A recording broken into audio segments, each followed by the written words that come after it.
not the best at titles. He's not the best at NBA. It's gonna be live things when we're doing live reactions to music.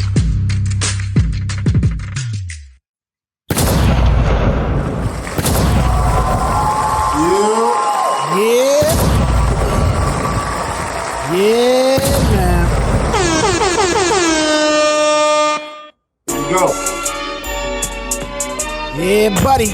How Cat's feeling, man? Cat's coming in with that big noise, man. Cat's eye? Always. Feeling incredible. Feeling incredible? Always. Hey, man. Hey, glad to hear that, dog.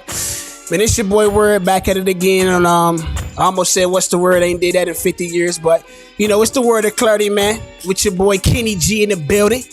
Down in the TX, repping BX. Did you repping BX, bro? Repping BX is crazy, man. Shout out to the Bronx, though. Shout out to the Bronx, man. Bronx been making noise out here, dog. This is episode, I believe, 24. RP Kobe. You already know what time it is when it come to that. You know what I'm saying? Mentioning Kobe, I think this episode is going to be pretty nice with a nice guest. You know what I'm saying? Somebody else that's another Kobe fanatic.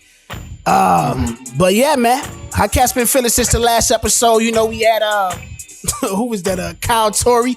That boy set the internet on fire. Let me tell you something about Kyle, dog. It don't matter whether it's good press or bad press. It will always be press with Kyle, dog. Like every single time. It never fails, bro. I had an amazing time reading the comment section. Let me tell you what was so crazy about Kyle real quick. Let me know, man. Kyle was going so hard for Drake. They called all three of us Stans. I said, bro, I said, dang, where was I? Like, that's how hard he was going. But it was like 3 Drake Stans. I was like, wait, no, I didn't. Okay, well, all right, well, hey, look, I'll take it. You know what I'm saying? It was crazy. Yeah, bro, it was quite. I ain't gonna lie, dog. Last episode, dog. Overall, that mug was legendary, dog. But the comics and the feedback on TikTok, every platform, TikTok, YouTube, Instagram. I mean, bro, Cats was in the comments heavily on that mug. They was killing them double time though, dog, because they was like, he got a Boston hat on and he a Drake fan. They like, yeah, he really not like us, bro. I'm like, sheesh. I ain't know it was that much. I didn't know it was that much Boston hate out there, dog. Is that what you get when you out here in these streets, bro? Being that you a Boston here? Oh, for sure. Like, for sure. And the thing about it is, like, we're an alienated fan base too. So whether I'm up north, if I'm in any other city, they're fanatics. So if I'm in Philly, you know, that's a problem. If I'm in New York, on either side, that's a problem. So yeah, like, you never get away from it. And then being down south, they're so heavy with their team. So yeah, it's Boston and Boston against the world, low key. Every time I step outside the building. So I feel that, dog. Who get more hate, man? The Boston Celtics or the Patriots, bro? Ooh, I would have to say the Patriots. The Patriots are more hate. Yeah, because everybody believes that Brady cheated, so you know they can't accept 7 rings. Yeah, so that's why. Yeah. Yeah, man. Yeah. Shout out Brady, man. I'm Brady. It's a Brady fan over here, so it ain't gonna be too much hate coming from my side, dog. But like I said, man, we got a special guest today, man. One of the homies, another one I catch from out the group chat. Somebody I've been knowing personally for years. You know what I mean? Definitely like a brother for sure, man. He goes by many names, but he want to be introduced as Mama Takes. And I'm gonna let him jump on here, man, and say what's popping with the podcast scene. What's popping, Brody? How we feeling today, dog? Yeah, that was good. Long overdue. I mean, hey, I did I'm not sure what that drink was called, but you had me on your first ever podcast. You know what I mean? Yeah. Another one. Yeah, man. So I'm happy to be back, bro. You talking about Damage Control? Yeah. I was on Damage Control. I think that was like one of the first pods you ever did. I believe so. I believe it was the first episode of that mug. Yeah, man. So glad to have you in the building, my G. Yeah, man. Appreciate it, yo. I'm loving the Tupac aesthetics going on right now. You know what I mean?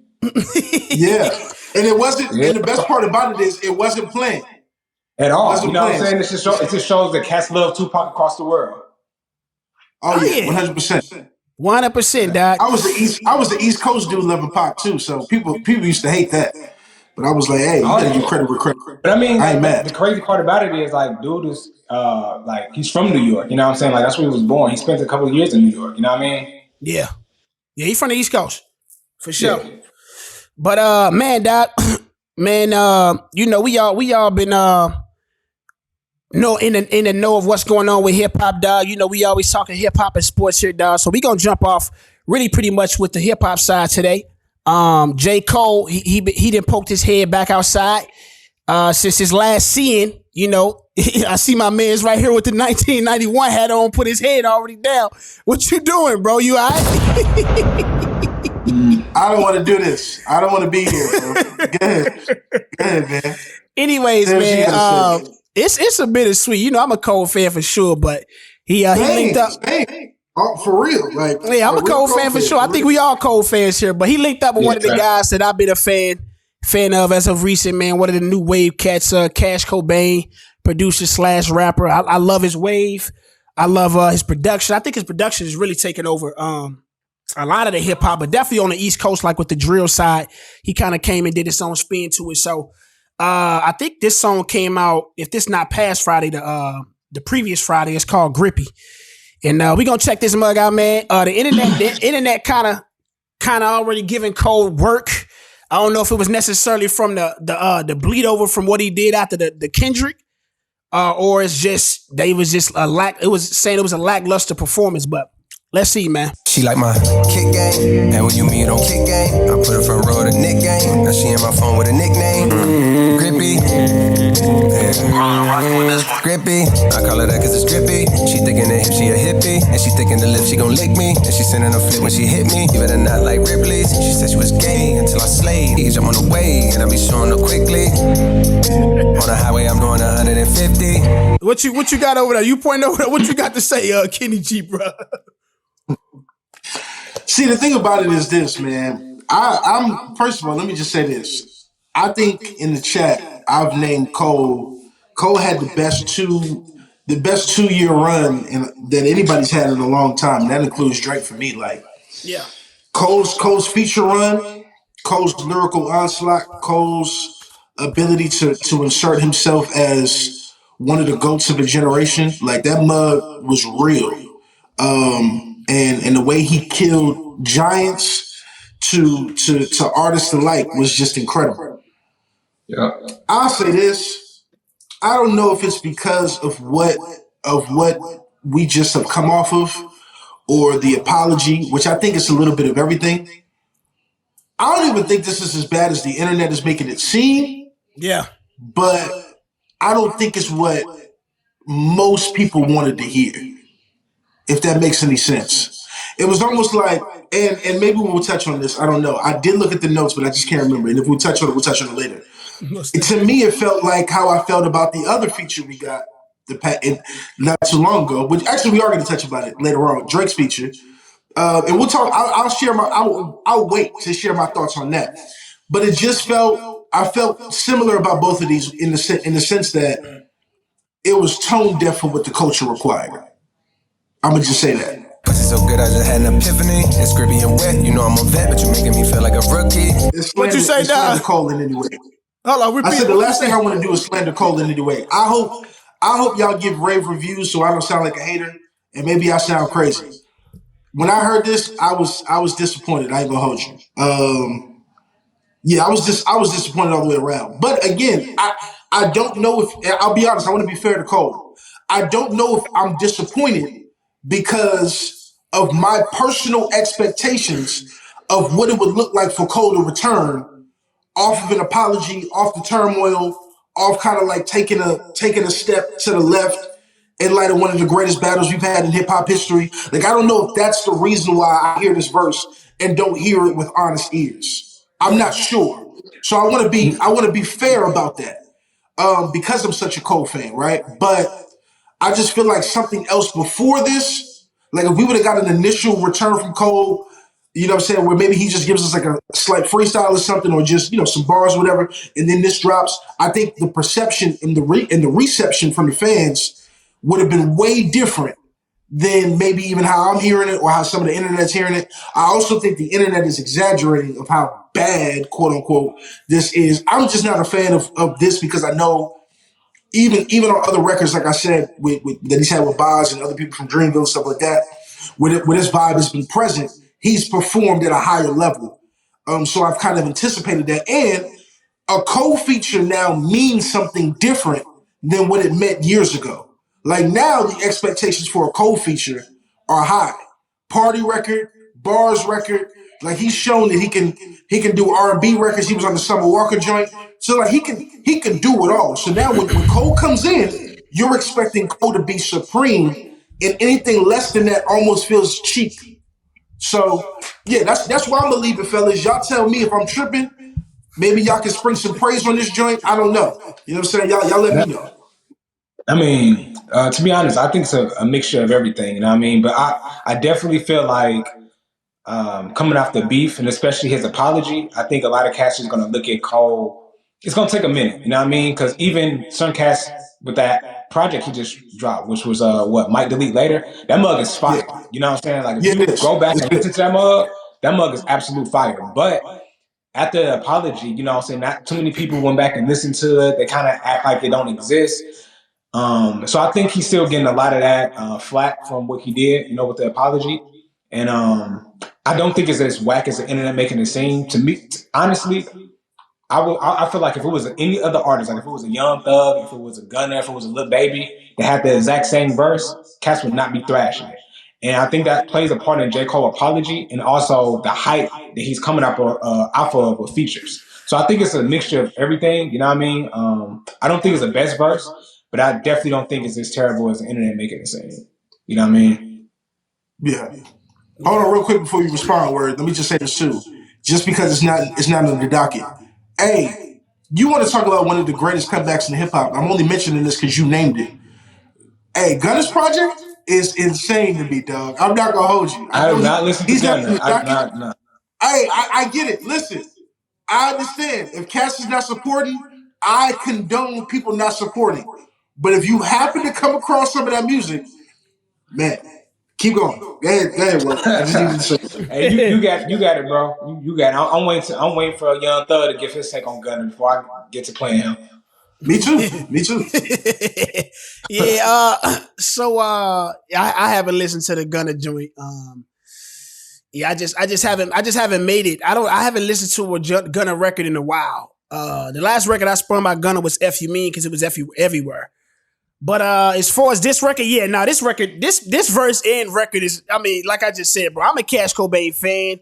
I don't exactly know what people expected Cole to do on a Cash Cobain beat, like the production. It doesn't demand for Cole to get in a lyrical bag. You know what I mean? Like I wouldn't want to see him do what he did next to Benny the Butcher on his record. That's not what we looking for. Like, I mean, that would just be like, okay, yeah, you doing too much, bro. Just hop on this mug. Is it something like I'm not even tripping off of his bars for real? I like how he kind of played with his flow and kind of even like his just the tone he was channeling. So I don't think it's nothing magnificent. Does it live up to the hype of like the other features that he's been on with this run? Probably not. But he had a couple joints in there where he really didn't like that song he had with YG. Like nobody talked about that feature. But he had a song with YG where the feature was just a feature. The feature. It was him and Moneybagg Yo on that joint, I believe. Yeah, I remember that joint. Yeah, Moneybagg Yo, YG. He had a couple of features. It was just, I think since he arrived at this stage where he's had like a handful, probably more than a handful of outstanding performances when it comes to feature verses. I think now he is looked at as one of those guys like, we kind of looking for you to body everything, but records like this, I don't think it was really demanding for him to kind of go that route. So it's definitely the internet, I think, just carrying over the bleed over from like the apology with the Kendrick thing. He definitely controlled. Did y'all love the record though? Did y'all love Grippy as a record? As a Cash Cobain record, it's not a top tier Cash Cobain record. It's not. No, this like my maybe like third joint I heard from Cash Cobain. So yeah, it was just I don't think I would have replayed it again with or without the verse, honestly. Yeah, same. Yeah, for sure. Yeah, he could have been smarter. Like maybe what's the name of J. Cole could have been smarter with like his first showing or citing since the apology could have been something that was more monumental. I probably would have took that in consideration than just jumping out on a new wave type of record. So I think that's where a lot of it's coming back. The flack is coming from, though, for sure. Yeah, we ain't even got to finish this mug. I know Cass probably just because he started giving a full take on this mug, and we only this mug say 33 seconds. I mean, niggas ain't even make it through the record, bro. Unfortunately, dog. Not this time, dog.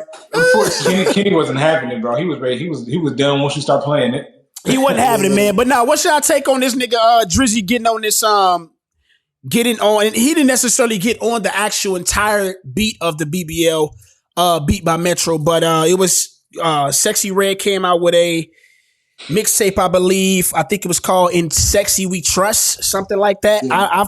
I've never listened to a full Sexy Red project. Look, he laughing. I haven't listened to this one either, but I listened to that record because it had Drizzy on it. The record to me, bro, is honestly like, yo, I couldn't even get in the vibe of it.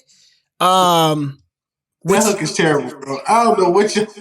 I mean, I just didn't understand like just the execution of it. But I made it to the part where Drake was rapping. Really didn't care too much for his verse, but I didn't even. Here's my take on like him actually getting on the BBL beat. Like Drake doing too many. Like Drake looking at too many things on the internet and just doing what niggas is suggesting. Like he did the Heart Part 6 name. Like it was plenty of people that was saying do this. Now there was plenty of niggas saying get on the BBL record and just, you know, pretty much double down on Metro's attempt to kind of diss him. I'm like, he doing kind of things that are a little too predictable or the average Joe would do. So in the record and what he kind of had said on it really didn't do much. Like contributed to, I guess not the Kendrick beef, but the overall beef state he was in over these last, month and a half. So I thought it was just kind of really it didn't move the needle forward in that beef at all to me. Nah, honestly, bro, like we didn't need it. Nobody asked for it. You know what I'm saying? I think Drake did that mug just like you said, based off the internet, but that mug is not gonna stick. I think that's why he put it on the mixtape, you know what I'm saying? Where we're not even gonna be able to trace, you know what I'm saying? Well, I think it's a mixtape, right? That's what they call it. I don't know if it's an album or mixtape. Yeah, I think it's a mixtape, yeah. Okay. Yeah, so they're not, honestly, more cats was making fun of it, more jokes were said about it. And I keep saying this personally, you know what I'm saying, when it comes to Drake and this whole beef. He needed to go back to what he was doing before the beef even started, which was he saying, I'm not going to be doing no features. I'm taking a vacation. You know what I'm saying? And he even said that during the beef. In so many songs was like, I'm about to go on vacation. He needed to really do that. Because he was going to do that before the beef even started. Because Cass was like, yo, man, Drake need to take some time and, you know what I'm saying, like just give music a break. And I wanted that from Drake. So when Kendrick came outside with like that, I was like, dang, man, Drake got to get back in the studio. Because I was waiting for the homie to take a break. You know what I mean? Because I feel like that's good for him. Hey, I'm just being honest, bro. I'm being honest. Like, he really need it right now. He need to sit back and, like, strategize better. You know what I'm saying? Because at this point, I think he just... he need to sit back. Yeah, bro. Like, and Drake, I feel like Drake know that. And Drake was actually planning on doing it before Kendrick came out with Like That, which I'm glad Kendrick got him back into, like, writing mode. You could tell that Drake...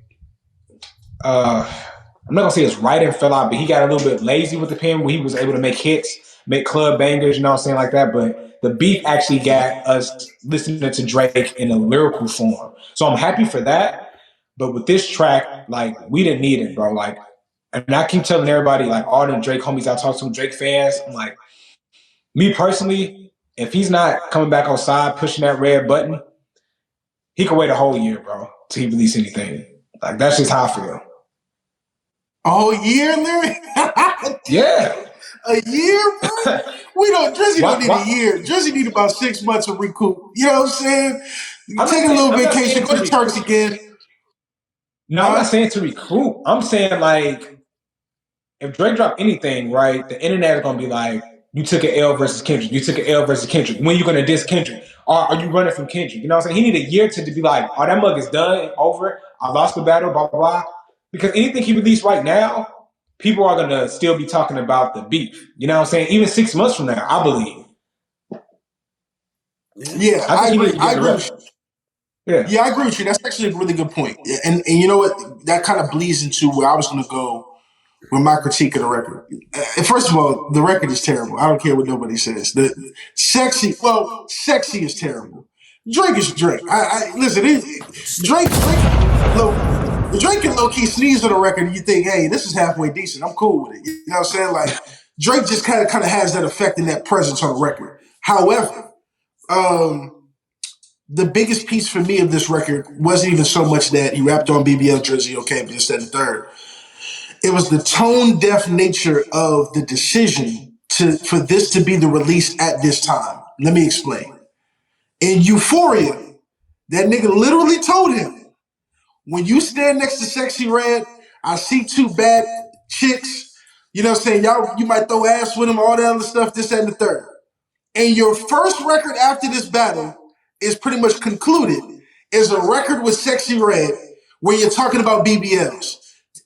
You're just not reading the room. It was kind of like, and I think I shared this in the long podcast we just got finished doing that people appreciated, evidently. Where I said, look, one of the biggest missteps to me in the Hard Six was the fact that he was saying things that could later be used against him, and obviously not like us. Homie still doubled down, calling us some slaves. Like it just started playing into the narrative where whoever was sitting down listening to the music or watching him make steps didn't have his best interest in mind. Hey man, read the room. Right now, it's not the time to do this. We're gonna pause on this right now. Let's say the record was a smash. Let's say it was the next Get It Sexy record. Let's say it was the remix. Right now is not the time for you personally, after this beef, to jump on that and press the button on that right now. The internet's going to do what it's going to do with it. Like you said, even if it wasn't Sexy Red, people are looking and biting at the opportunity because of the fanfare around Kendrick in the battle and all that to jump on your head about something. So then when you add the double whammy of people already ready to jump on your head, and you do a record with Sexy Red, and the record low-key kind of trash, and you rapped on the BBL Jersey beat, like you're just adding to the onslaught of the culture. And to be honest with you, regardless of what people may think, because I know I did defend Kendrick a lot in this battle and felt like the way that he went about war was great, and I do think Kendrick's a legend in that regard. I don't hate Drizzy, and I actually don't want to see him continue to make missteps that get away from him. Huh? You got some hate in you. Don't say you don't hate Drizzy. I really don't. It's so funny. Here's what I'm gonna say. He got hate against Drake fans. That's what most people got problems with. That's what don't make sense. You know what I'm saying? That don't make sense. If you're a Drake fan, how can you have beef against Drake fans? Like, I don't have no beef with Kobe fans. Like Kobe fans is family. I'm gonna tell you why. We're gonna get. I like that. That was something different right there. That was different. Yeah. I think it's definitely different. Number one. So let me just say this. I don't have a beef with Drake fans. I have a beef with Drake stans. And I'll be honest. I have a beef with anybody. I have a beef with any fan base or any group of individuals who can't be a fan while simultaneously admitting a level of objectivity that would just progress any conversation. So, for instance, like if you meet a Boston Celtics fan, I'm a Boston Celtics fan. I ain't no qualms about that. If you meet a Boston Celtics fan that can't point out the flaws in the way that we play and the danger it opens up for us to possibly lose this finals, that's a problem. Listen, you should be able to be a Celtics fan, be fully locked in with your team, think we may sweep the Mavericks, and still admit that we have flaws. The two things can hold hands. And what I'm saying is, Drake fans, bro, sometimes, oh man, it's unbearable. It's like he can clearly lose. He can say he lost. Like, okay, I'll give you a perfect example, and then we'll move on. Bro, but obviously, Rory and Maul have a podcast. Yeah, they argued about the Pusha T and the Drake beef. And Rory said, "Hey man, at the end of the day, you just got to admit Drake lost. He said, nah, I can't rock with that. Rory said, what are you talking about? It's clear he lost. He said, nah, because W was a better record. The story added on. He said, yeah, that may be true. He said, but Drake literally sat on a major publication and admitted he lost the battle. He said, yeah, that's what Drake said. I disagree. Bro, you're a Drake fan, and Drake himself said he lost the battle, and you're arguing against Drake himself about him losing a battle. To me, that's such a lack of objectivity. And it pisses me off. You understand what I'm saying? I feel that, but that's not typically where your Drake hate come in at, bro. It's like you say things like you don't want to see Drake lose, but you find a liking in this whole Kendrick beef. Now, I'm not sure it's because you're a bigger Kendrick fan than Drake. But at the same time, you're finding a liking in Drake taking his L. With the posts, with your stories, with your commentation, in our group chat, what you liking, what you laughing at, you're finding a liking in this. You know what I'm saying? Like when Jaylen Brown have a bad game, like you be dead silent. We might say something, you might agree with it, but you're not like all the way on the side of bashing homie. You know what I'm saying? Like you're gonna have your own stance with Jaylen Brown have a bad game or whatnot, but you're gonna make sure you be very precise with your words. With Drake, it's like, nah, you let homie have it like you're not a Drake fan. Okay, let me respond to that. This is what is going on right now. This is where we part ways where we clearly gonna have some time to that. Let me respond to that real quick. I'm gonna say it like this. It depends on the environment I'm in. Believe it or not, in other chats and other spaces, I would actually be considered a Drake apologist in other spaces where the Kendrick love is too heavy for my taste. Here's what I mean by that. I even told y'all, I said, y'all made me become a Luka Doncic fan. Maybe not you. This man over here, Word over here, he made me become a Luka Doncic fan. I actually didn't care that much about Luka Doncic. He made me go back and watch Luka because his hate was so strong for one of the greatest young players in NBA history. I said, damn, he hates this man so much. Let me go back and watch him because this is ridiculous how much he hates this dude. And especially he was comparing him in light of Jason Tatum. I didn't have at that time, I didn't have a disdain for Tatum's game, one, because it was early, and a lot of the things that had happened of late didn't happen then. But he talked about these two in such a comparison as if in some ways they weren't meant to be in the same conversation. And I said, I watch basketball. I tend to think that these two are pretty close no matter who you got.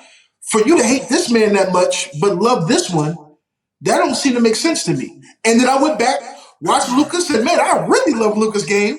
And me and him started beefing ever since. So what I would say is this: the environment of our chat is one that lends toward Kyle being a super Drake fan, Word being one of the most objective but super Drake fans, you yourself by your own admission being a Drake fan. We don't have anybody to represent the other side. And I'm saying this: I may be a slightly bigger Kendrick Drake fan, but because there's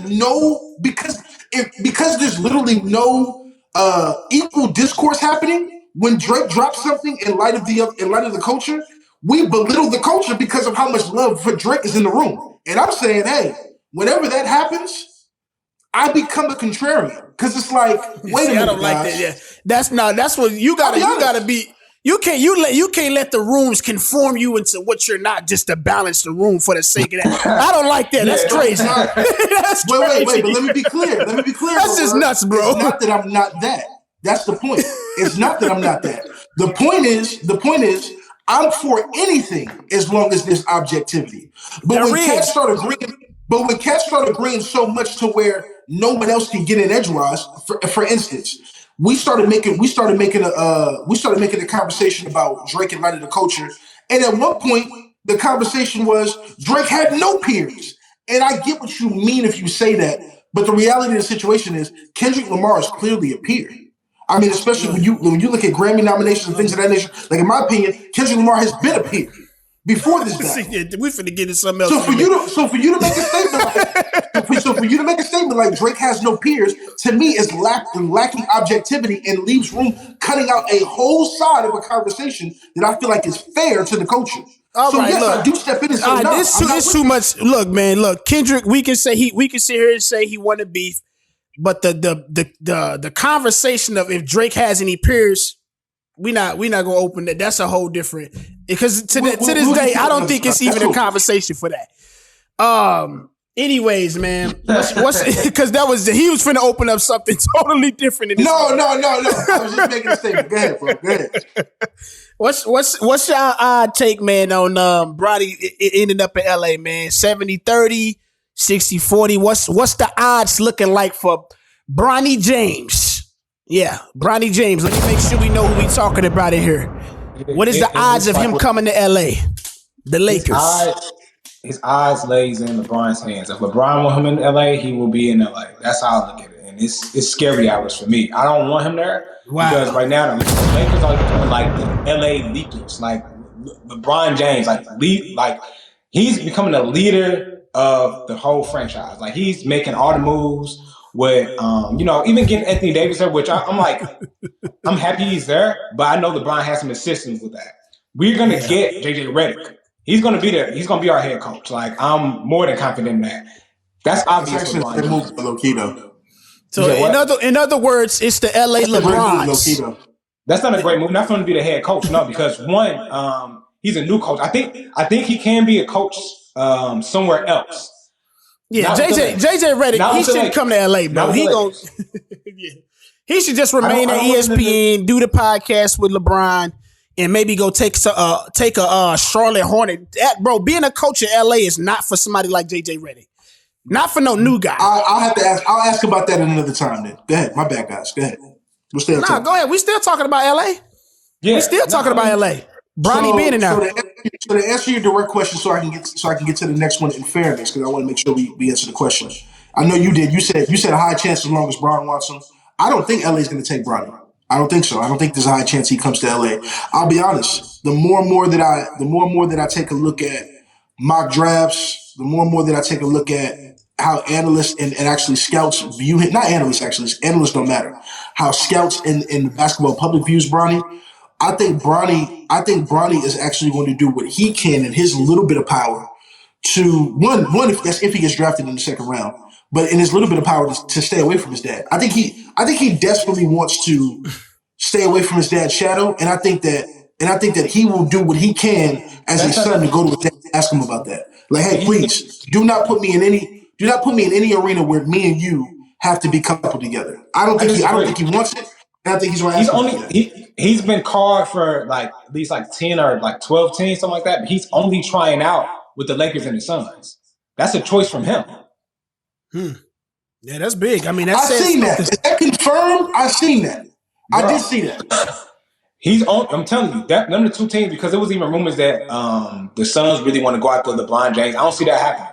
But from what I'm hearing, Bronny is only working out with the Lakers and Suns. And if that's true, that's a choice from him. So that's basically saying I'm willing to play with my father.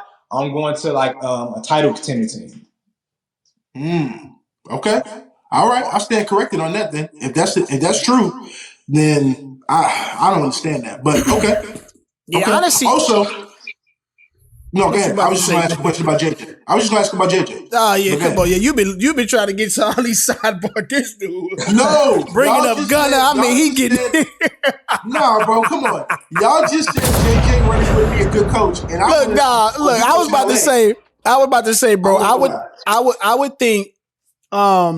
I would think it's cool even if they don't end up on the same team. Like if they're on the same court, we get to see them still face each other. I think that's a hell of a moment. You still got them in the league at the same time, son and dad playing against each other. I can still see that happening. But is there a chance that Bronny just don't get drafted at all? Because I know I think tonight at midnight you had to either indicate you was going to either stay in the draft or come out of the draft depending on how you felt about your odds with landing on the team. Is it a possibility he may not even get picked up? Even though this class is really not, I mean, it's probably one of the weakest classes in years. Yeah. I think there's a high chance he doesn't get picked up traditionally. There's not a high chance that he won't be on the roster. He will be on the roster. Will it come directly through the draft, or will it come through undrafted free agency, or will he get a contract through training camp? That remains to be seen. Will he not be on a roster? No. Will he not be drafted? That's pretty high. I think that's possible. I know one thing is Rich Paul said he won't be signing no two-way contract with the G League and the NBA team. I thought that was telling. I mean, they doing some big bold, you know what I mean? Like, hey, we doing this. We staying in the draft. If I get drafted, I'm not doing no two-way with the G League and NBA. Like, I don't know, dog. Like, what I see from Bronny, he looks like he can be a talent of after years of development, but to be doing all that, I don't know. Especially if I'm going off of what I seen in college. I know he had the health scare and all that type of stuff, but it's, you know what I mean? They must, I mean, you LeBron and you Rich Paul, you probably can pull some strings and have intel on saying, yo, we can at least do such and such. You know what I mean? Even if I go back to his tape in high school, okay. Come on, man. No, see y'all. You keep on killing cats, bro. Bronny, no. I believe Bronny could be a player. I do. I think he could be a solid. I think he could be a solid role player and a contributor to a team in a couple of years. But like you're asking a lot of this kid to have not played college basketball, to maybe have not deserved a McDonald's All-American nod, especially over the Mikey Williams of the world, even though he had trouble legally. Right. You know, you're asking a lot. You're asking a lot for him to come into the league and even do anything, and then to say I'm not going to sign a two-way deal and he's not going to play in the G League. That's crazy. That's the first place he needs to go. He needs to either be in the G League or Shanghai somewhere, getting his game together, bro, because he's not ready. What you mean? He needs to be playing with the Shanghai Sharks with Dwight Howard. The guy saying like he's not ready for the league at this point. I'm saying this: if he wasn't LeBron James' son, he wouldn't be in the position he is today. That's what I'm saying, bro. I can guarantee you that. So I think most of his, he wouldn't be, and that's much love, and I say that respectfully to the Bron family, but we just got to keep it a bean. If I'm Bronny and I'm LeBron James, I feel away, and I'm doing everything in my power to do such and such. I'm using everything, but I'm just saying as a fan looking on, I mean, hey. I can probably be. I done been in the gym with Cassie at that level, probably better than Bronny, honestly. But now, Bryce gonna be the one anyway. Oh yeah, Bryce. Ooh, yes, he is. Look, Cassie is skipping the Bryce oldest and just going to Bryce. That's the one. Hey, you cats ain't right, bro. Know what he see. That boy know what he see. Absolutely. Bryce gonna be the one. That he talking about. He know what he see. He got goggles on. Bryce is already 6'5" and a half, 6'6". That's the difference right there. Oh, that's the big difference. Me and Bronny the same height. That can't fly, bro. Not in the league. You got to be spectacular. You got to be spectacular to be 6'1". He talking about me and Bronny the same height. All right, man. Catch slotted. All right, let's just get out of here. All right, man. We switching gears, man. On a more, hip hop note, we always covering hip hop and sports here, man. I don't know how. I guess this actually is pretty hip hop. We talking about somebody that's has a lot to do with many of careers in and out of hip hop. Even on the R&B side. But what was this? Probably like, man, it wasn't too far after all that Kendrick and Drake stuff happened. CNN, I believe, is the establishment or the network that broke the domestic violence video showing Diddy attacking, running after Cassie, all kind of madness we seen on there. Not gonna actually show the video, but this is definitely one of the screenshots where we see Cassie here is attempting to try to get out of the grips of Diddy. For years, I think we can all acknowledge that it was plenty of rumors of saying like, this was kind of abusive relationship. Cassie, I believe they was together for like 10 years. I want to say like 10 years. It probably felt like. And during that time, they was on and off. You always seen but honestly, I remember moments on the red carpet where you almost could just look at Cassie and be like, yo, it seemed like something going on up under that. You know what I mean? So, this released a couple weeks ago, man. Definitely took the world by storm. Kind of quiet all the noise when it came to the Drizzy and Kendrick beef. Stole that thunder quickly. Deservedly so. Not that that's a good thing, but when the magnitude of something like this drop, I mean, you're going to have a lot of cats stop and pause and be like, yo, what did we just witness? And, some of the first thing that came to my mind, man, was just like, jaw dropping when I seen the video But then like seeing just the violence that was being taken place on a woman, dog, by a cat that I think many cats viewed in a certain way that was, he being one of the people that was priding himself on black excellence, you know what I mean? Like, and changing his name to Love and doing all these things that will be symbolic of the opposite of what we seen in that video. You know what I mean? Like, so to see that from a cat that was, pretty much trying to rebrand himself to a beloved figure. And I think even up until that point, I would still say he was beloved. But I think he was really, maybe he's seen some of this stuff coming down the pipeline and thinking that, man, if I do so much of this, that anything that comes in resistance of that, I didn't put this image in these people's minds for so long that I'm pretty much invincible to anything that would come. You know what I mean? So that was some of the stuff that just came across my mind. But I'm gonna just open it up to y'all, kind of like spill on what y'all feel about this mug and just our immediate thoughts in that real time of that. You know what I'm saying? Man, you know how I feel, bro. Like I put out, man, way before anything Cat's saying about this man is negative. I believe it. Like, I ain't gonna hold you. Yeah, they can say anything negative about this dude because he's been getting away way too long with a lot of what ifs, assumptions, allegations, whatever you want to call them. He's been getting away with a lot of murder. Yeah. But I think one thing that was whack to me about once the video release is you start seeing people unfollow Diddy and they like kind of cut ties with him out there, right? And it was like disheartening to watch people do that because to me it basically said you didn't believe what she said in the initial lawsuit. When she put out when the lawsuit was put out, people were still following him. It was almost as if they needed video footage for them to believe her. Yeah. Which that mug was like, that's whack to me. You know what I'm saying? Like, you need a video footage for you to unfollow this dude, for you to cut ties with him, for you to say, oh yeah, he a bad person. It was like, well, she was saying all these things like in a lawsuit and you didn't believe it, obviously, right? Because you were still rocking with her. You know what I'm saying? Even he lied about what she said. You know what I'm saying? Like, don't believe all this stuff that's about me, this, that, and the other. Then the video came out. You know what I'm saying? And she actually talks about the incident in the lawsuit. Like, she talks about the hotel and how he paid him off, but nobody really was believing her. Like, it was shocking. A couple people believed, like, I would say people on Twitter and social media may have believed it, but the industry in itself, it seemed like they wanted to see more. It was like her coming out wasn't enough. They needed video footage. You know what I'm saying? I think that was just kind of whack to me. You know what I'm saying? Because it's already too many instances where we don't like believe women, and this was like the one time a woman came out in the forefront and said, I'm about to sue him. And it pretty much came out of nowhere, you know what I'm saying?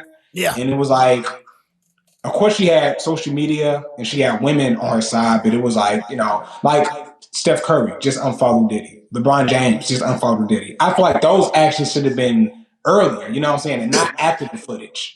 But that's just me. That's how I feel about it. I respect that. Yeah, I respect both of what your brother said. I'm gonna probably attack this from a different angle, and I'm gonna say this, man. I know how strongly you feel lyric about Diddy, and I honestly felt like you was too nice. I ain't gonna hold you. I think the first thing that needs to be said is, well, and I'm not saying this against you, but I think it goes to show. Even with you feeling the way that you feel about Diddy, maybe even how pure your heart is in your expression of what we're talking about, because I think there's a couple of things that need to be addressed. Number one, the people who followed Diddy or unfollowed Diddy, after the video came out, I actually don't have any respect for it. I'm going to tell you why. A lot of these individuals, in my mind, didn't need proof about that video. I think a lot of these individuals knew. They had heard.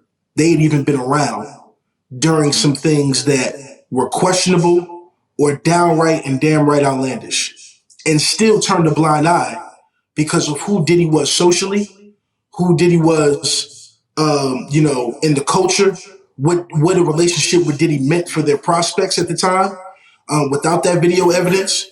And I believe that they continue to support, they continue to follow, they continue to get behind him, They continue to promote his brands and partner with him because it meant being lucrative and being accepted in certain social climates where it would have been profitable to be in a relationship with him. And now that it is no longer profitable, and now that there is public outrage because people get to see some of the things that they've probably already witnessed in private, now they feel the need to distance themselves. Now they feel the need to not be by their side. And niggas is honestly weak and not keeping the same energy.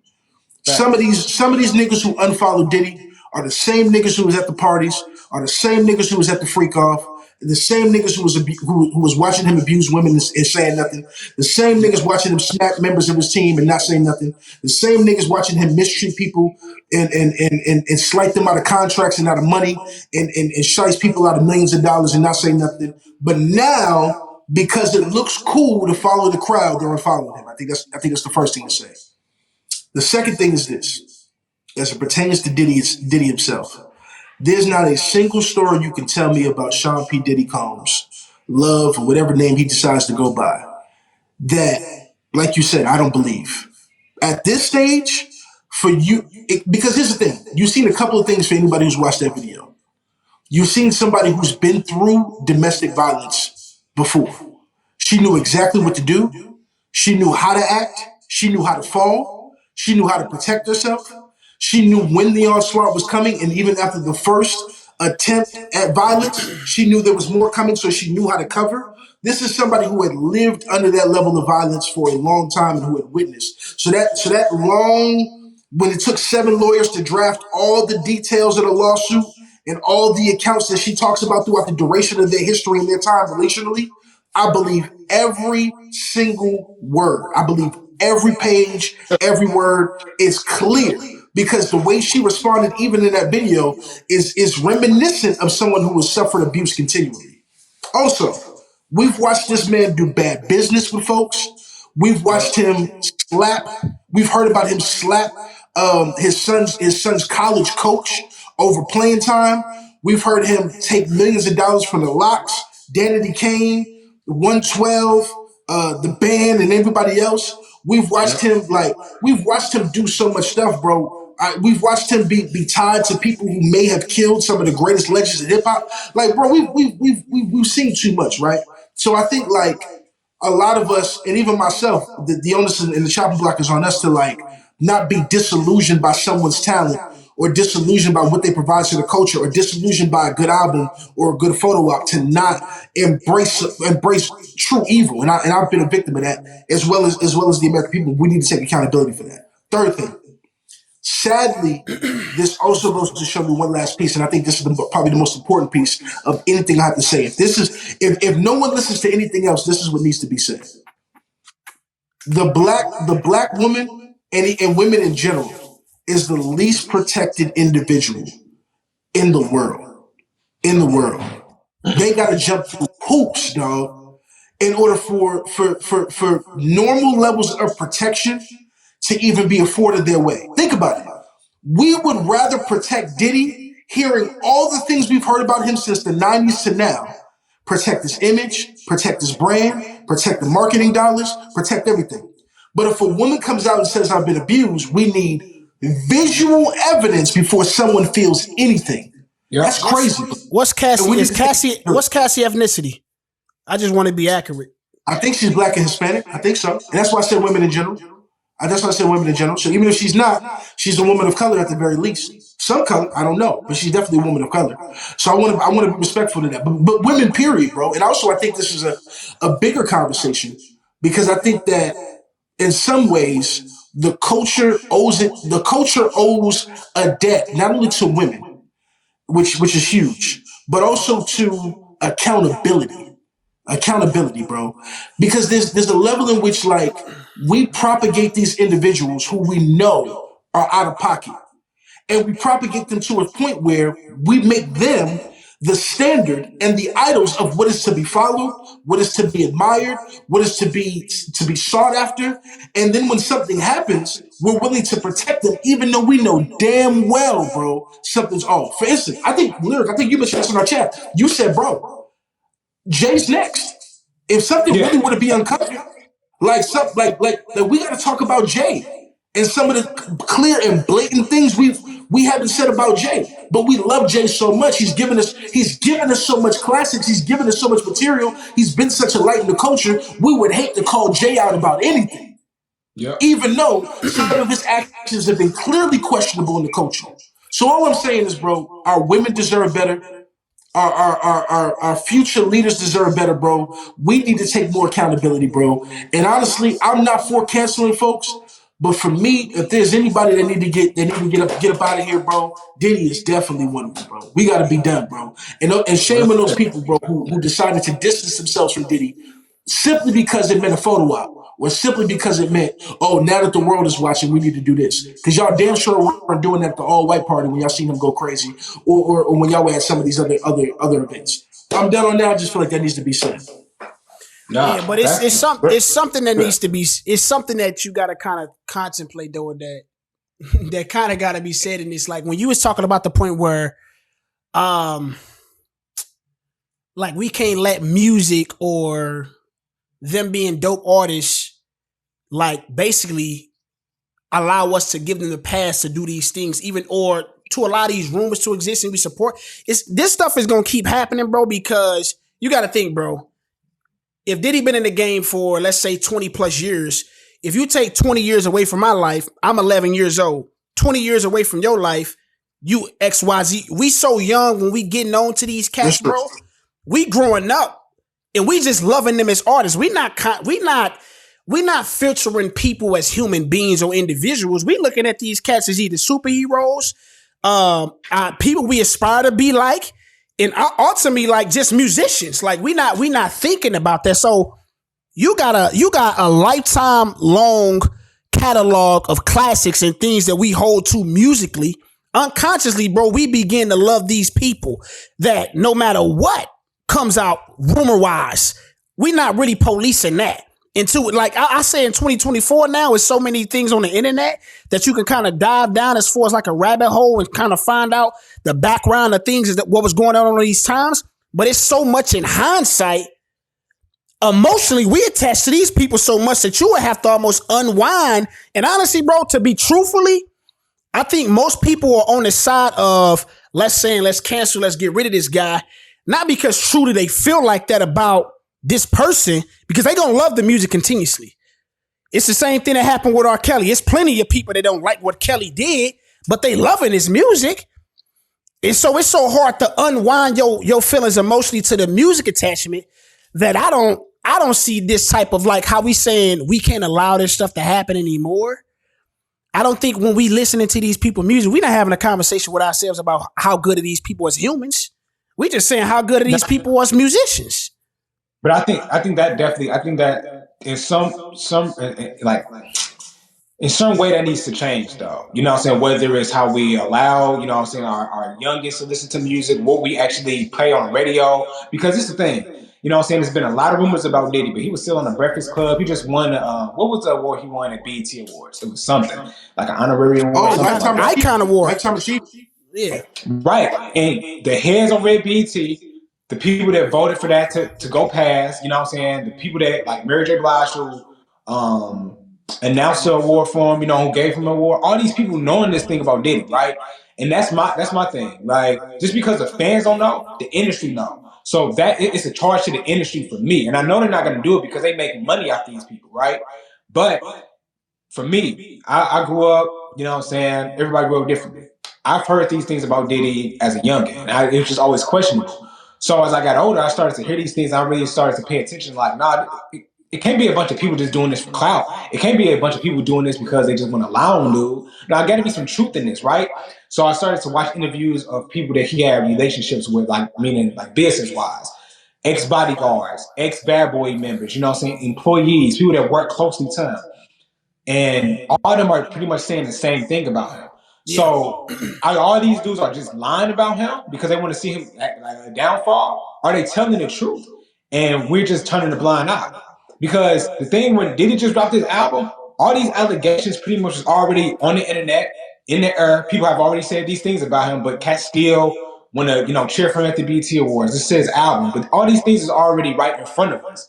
So I feel like in one side it's like, yeah, we grow up, we listen to these dudes, they become idols, but it's another side when we grow up that we start to turn a blind eye. And it's like, why are we doing that? That's what needs to be checked. And like for me, like it's one thing to grow up and you idolize cats, but once you do grow up and you hit your 20s, your 30s, like it's time to start be like, okay, let me see what this dude is on, because I just heard 5 people say this about him.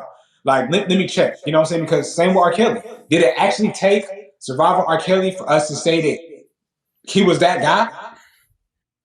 Honestly, bro, it ain't honestly, man.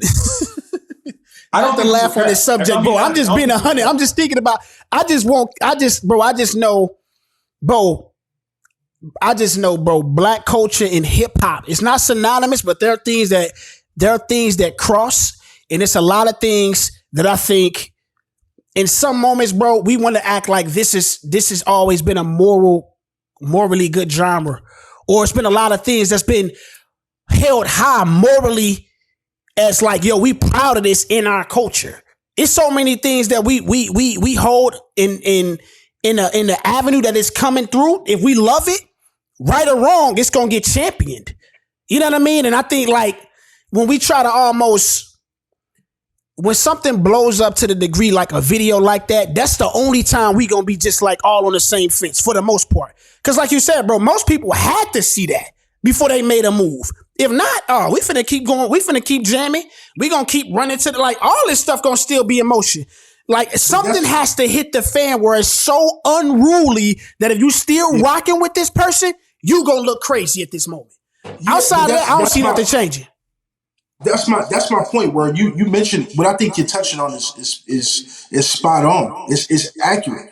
I think that's my point, though, my G. Like at some point we gotta have a grown man conversation, bro. Because the reality is, black people think everything funny, and some of the reasons why we're not healing and we're not growing is he laughing. No, bro. It's facts. Black people think everything is funny. I ain't gonna lie, bro. That's the realest shit. He said black people think everything funny, dog. And the crazy thing is, bro, is because there's so much pain in us. You know what I'm saying? Like all we can do is laugh.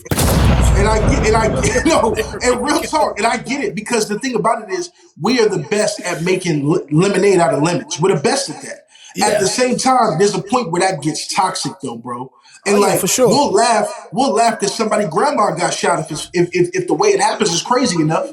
Like we are that messed up. And so the reality of the situation is the grown man conversation is, one, not everything is funny, and two, there is a group of people that we value called women who are birthing nations who we are not protecting. That's number one. And who we don't, and because we think everything is funny, we're not doing anything for them in further advocacy. And we need to take accountability for that, right? That's number one.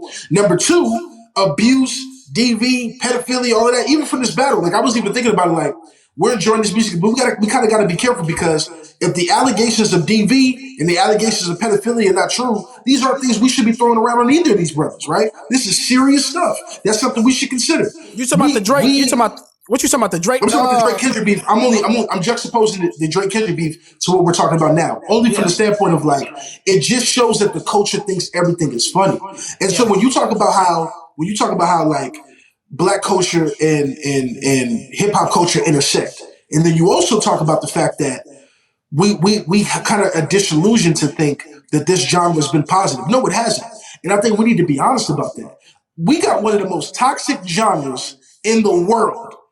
But if anybody wants any part of that to change, if we want to see any of that change, it's got to start with us being honest about, listen, bro, there's certain things we can advocate for, and there's certain things that we can't. And it is important that we draw that line in the sand if we actually want to grow and grow up. And so, like, there was like a campaign a couple of years ago that was talking about, will hip hop grow up? In light of like Jay-Z's 444 and stuff like that, and the transitions we see in the content and stuff like that. And I'll say this, like, a dude like Future lets me know, as much as, I mean, you know, we love Future's catalog. We're not saying whatever, but a dude like Future lets me know hip hop's not ready to grow up. It probably won't be ready for a long time. But that also means that we need to be accountable for what our advocacy towards something that's clearly toxic means for us in real time. And so with every time that we support a group of individuals we know are out here wilding, we leave more room for the Diddy's and R. Kelly's to exist. We are low-key silent partners, silently agreeing with this egregious action. And that is something that we need to consider as human beings and as fans of the culture. I think I am a fan of creativity. I am a fan of music. I am a fan of artistic expression. But I am not a fan at some of the cats who are behind this, bro. I'm not. And I think that needs to be said. I draw my line in the sand with that. And even my fandom doesn't necessarily go toward the artist more than it does the product that's being created and the creativity of that product. Because the more and more that we dive into some of these human beings, we realize, dog, these are the same dudes that we would have to throw hands with because they would be the ones abusing our family members, dog. And I'm just not cool with it. You know what I'm saying? Personally. I feel like Facts. I think one of the things like lately for real, this whole Diddy thing honestly is and why I always keep saying like Jay-Z is next, it's just because I do think your money, your power and everything like that runs out after a while, right? I don't think how rich you are, how famous you are, how well known you are, how well connected you are, I think it runs out after a while because if somebody's just coming up that's just as famous, is more rich, you know what I'm saying? Like they don't need, like in a way, they don't need your money. They don't need your fame anymore, right? Or it could be so simple as you piss the wrong person off that's up top, right? And my thing with Jay-Z, why I feel like stuff's going to come out because him and Diddy is well connected, right? So I guess the tapes they got, which I think Rolling Stone just let out a whole a mini documentary or whatever on Diddy. And I know 50 Cent got something coming up, but when they raided his house, they got video footage, right? And him and Jay-Z is very close. You know, I would not be surprised if somehow, in some way, those names like the Jay-Z's, even the Kardashians, people like that are like involved in some type of, criminal activity. And Jay-Z already have a lot of stuff that people talked about him with certain things where it comes to grooming, where it comes to like the way he moved. And I'm telling you right now, listen to people like, and I'm not a fan of this guy. I know a lot of people are. I'm not a fan of Dame Dash. But the way he talks about Jay-Z is very telling. He do come off sometimes like he's bitter, and I do believe there's some bitterness in his tone, but I believe there's some truth in his tone as well. I believe there was some truth that Kanye was saying on stage when he went on that rant talking about Jay-Z having killers, right? And there's different stories you hear about Jay-Z, but they kind of get pushed away to the side. And the reason why I personally feel like they have been pushed away all these years is because he's married to Beyonce, right?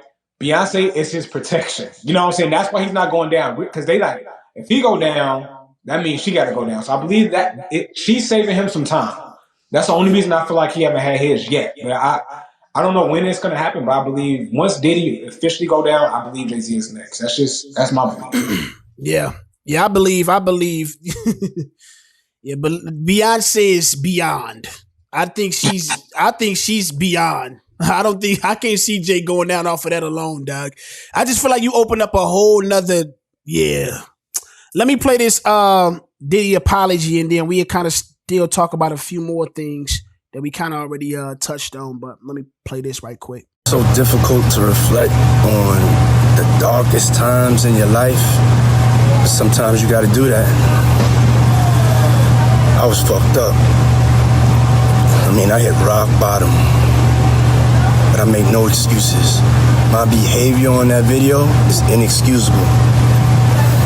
I take full responsibility for my actions in that video. I'm disgusted. I was disgusted then when I did it, I'm disgusted now. I went and I sought out professional help. I had to go into therapy, and go into rehab. Had to ask God for his mercy and grace.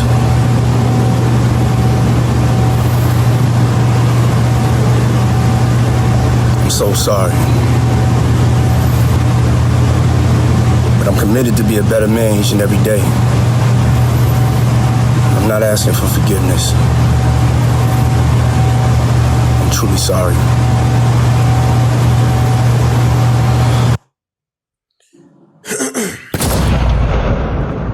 Yeah, man. I'm not sure how long after the initial video of the of him and Cassie in that hotel that he put that out, but it didn't seem like it took that long for him to hop back in front of the camera and already kind of I guess he just felt the need to say apology to just the world. I felt like it was kind of pointless. It didn't seem genuine. It seemed like he was just trying to do something to redirect. Because when I first saw that, I was immediately thinking like, bro, before this video, you were saying, he made a post about he's tired of all these people trying to throw dirt on my name. When the lawsuit came out and he settled, he said none of the stuff in there was true. And so like when you come out with this, it's like, bro, your actions are not being consistent. You all over the place. You just doing things to try to just save anything at this moment. Like, so yeah, man, didn't sit too well when I saw that mug with me. Cause it still felt like he was just kind of just shitting on how Cassie saw that video and kind of probably how she had to relive all that in the moment. Like, I mean, you talking this mug, that was 2016, that's 8 years ago. Like, she probably will never, ever forget that, but to see it and to be seeing that while the world is seeing it, I mean, bro, that he's the last person Cassie is trying to see. So I'm just like, brother, you cannot read a room. You can't check the temperature right. I mean, I've seen cat, not that I've seen cats do that, but I've seen when cats are in a moment where they just don't know what to do and they just end up just hopping back out there thinking that's the best move. And more than likely it's never the best move. Like if you really out here getting help, bro, stay getting help. If you really out here seeking professional therapy and professional help, do all of that. You don't got to let us know. If anything, I mean, I'm pretty sure Cassie and them wouldn't want to even hear you say nothing to them, but brother, just handle your own business elsewhere, not on live like that. I never understand why cats take that type of business and personal things to their platforms like that, especially when something like that come out. Yeah, and like I don't even understand the apology because he didn't mention her name once. Like, who are you apologizing to? Like, he didn't say sorry to her. Yeah. To me, it just felt like a video that he was sorry that it got released. That's what he's apologizing for. Like he hate that it's online for everybody to see it, because had that not happened, we wouldn't have got no apology. She wouldn't have got an apology. She still don't got an apology because he didn't apologize to her. Not one time in the video did he say her name or what he's sorry for it. So like when that video came out, I'm like, bad move. It didn't make him look any better, you know what I'm saying?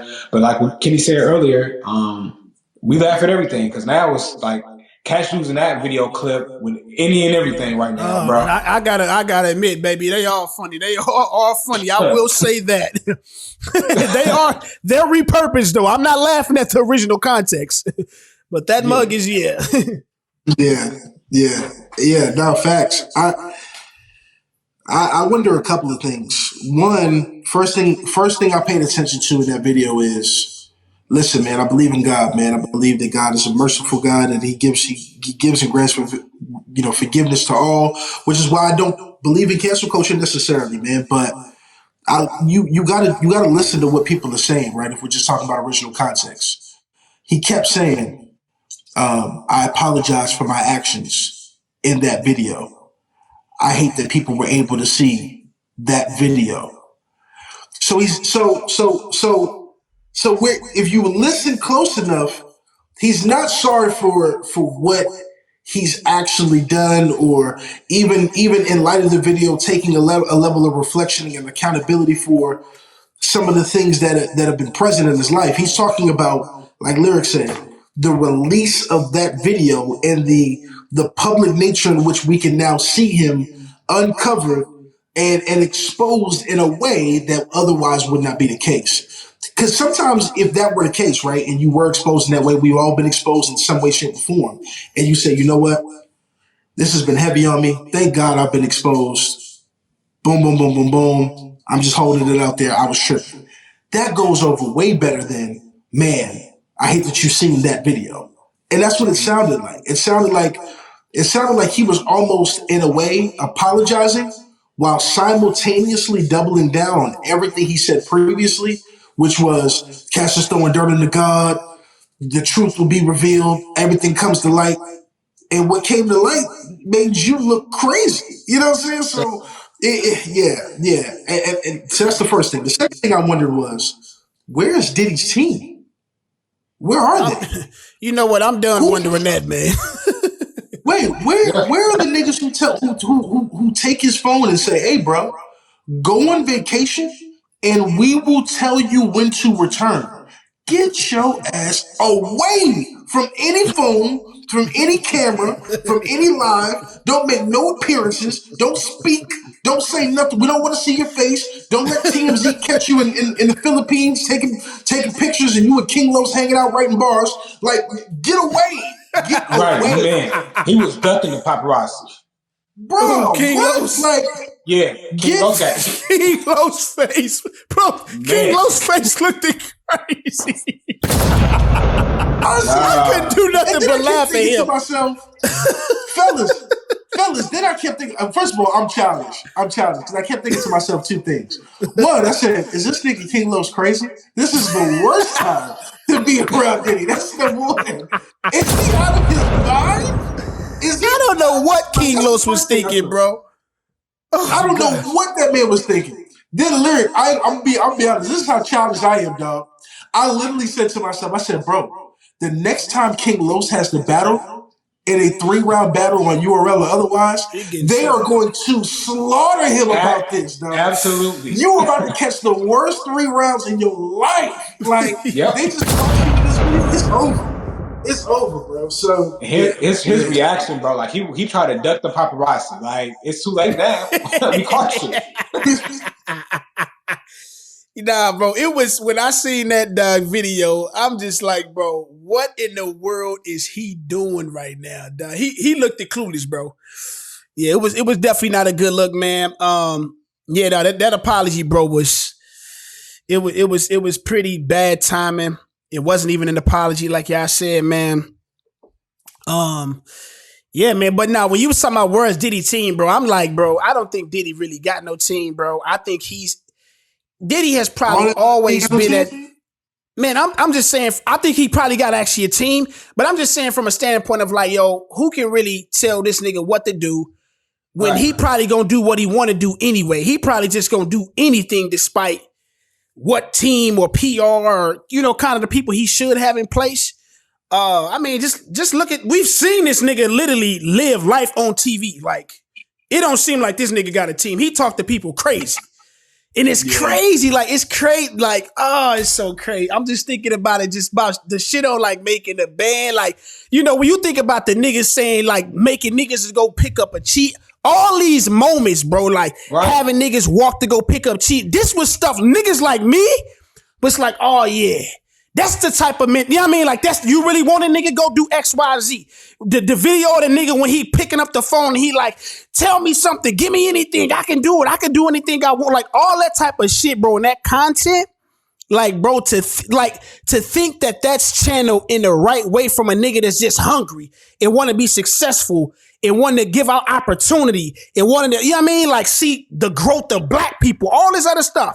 But to think like that's actually being motivated by a toxic spirit or something that's just like really detrimental. Like, but as a go back to what I'm saying though, as a kid, bro, you looking at like, yo, that's the mentality. And I got examples of cats that, yo, that actually can be the spirit and it's rooted in something that's positive and it's coming from something that's positive.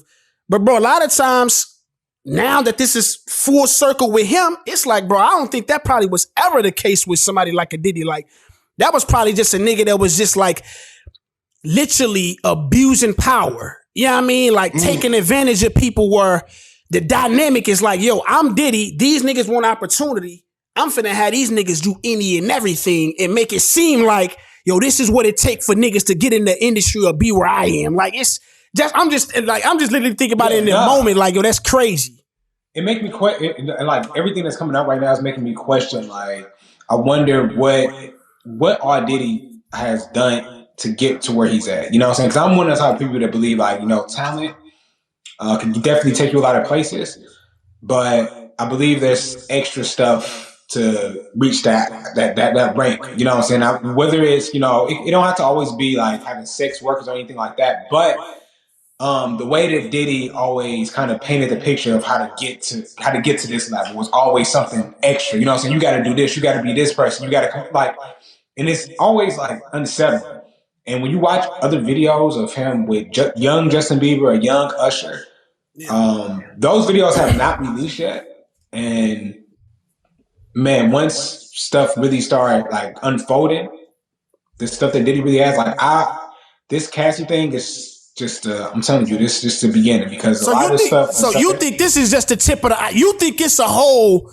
We finna get a whole 18 months of stuff just unloaded. They already have. Well, what? So reportedly, right now, what's being said is that they have a video footage of Diddy having sex with a male sex worker. Wow. Underage. Yeah, that's reported. Yeah. So I think CNN put it out today. They have multiple victims that they already are set to basically go on trial and testify. This is so exact. So here's what I'm. So everything with Cassie, that was all on like a civil side of the courts, correct? From my understanding, yeah. So all of that stuff is pretty much settled, but they still saying she can be a witness in some of these. No. They have not her. Other people that they have, when they raided his house, they got video footage and surveillance cameras of other victims. Right. Part of those videos that they contacted. I know what you're saying. I was just saying. I looked at something recently. I think this was on. I think Tubi had a documentary already on this mug, and they was going through kind of like the legal side of what possibly could be coming, and they was saying like, you know, though that all the stuff that Cassie went at Diddy about, she still can be somebody that they call up on the stand that will help testify against the stuff for the victims that you saying like that are coming out, whether it's those sex workers or like.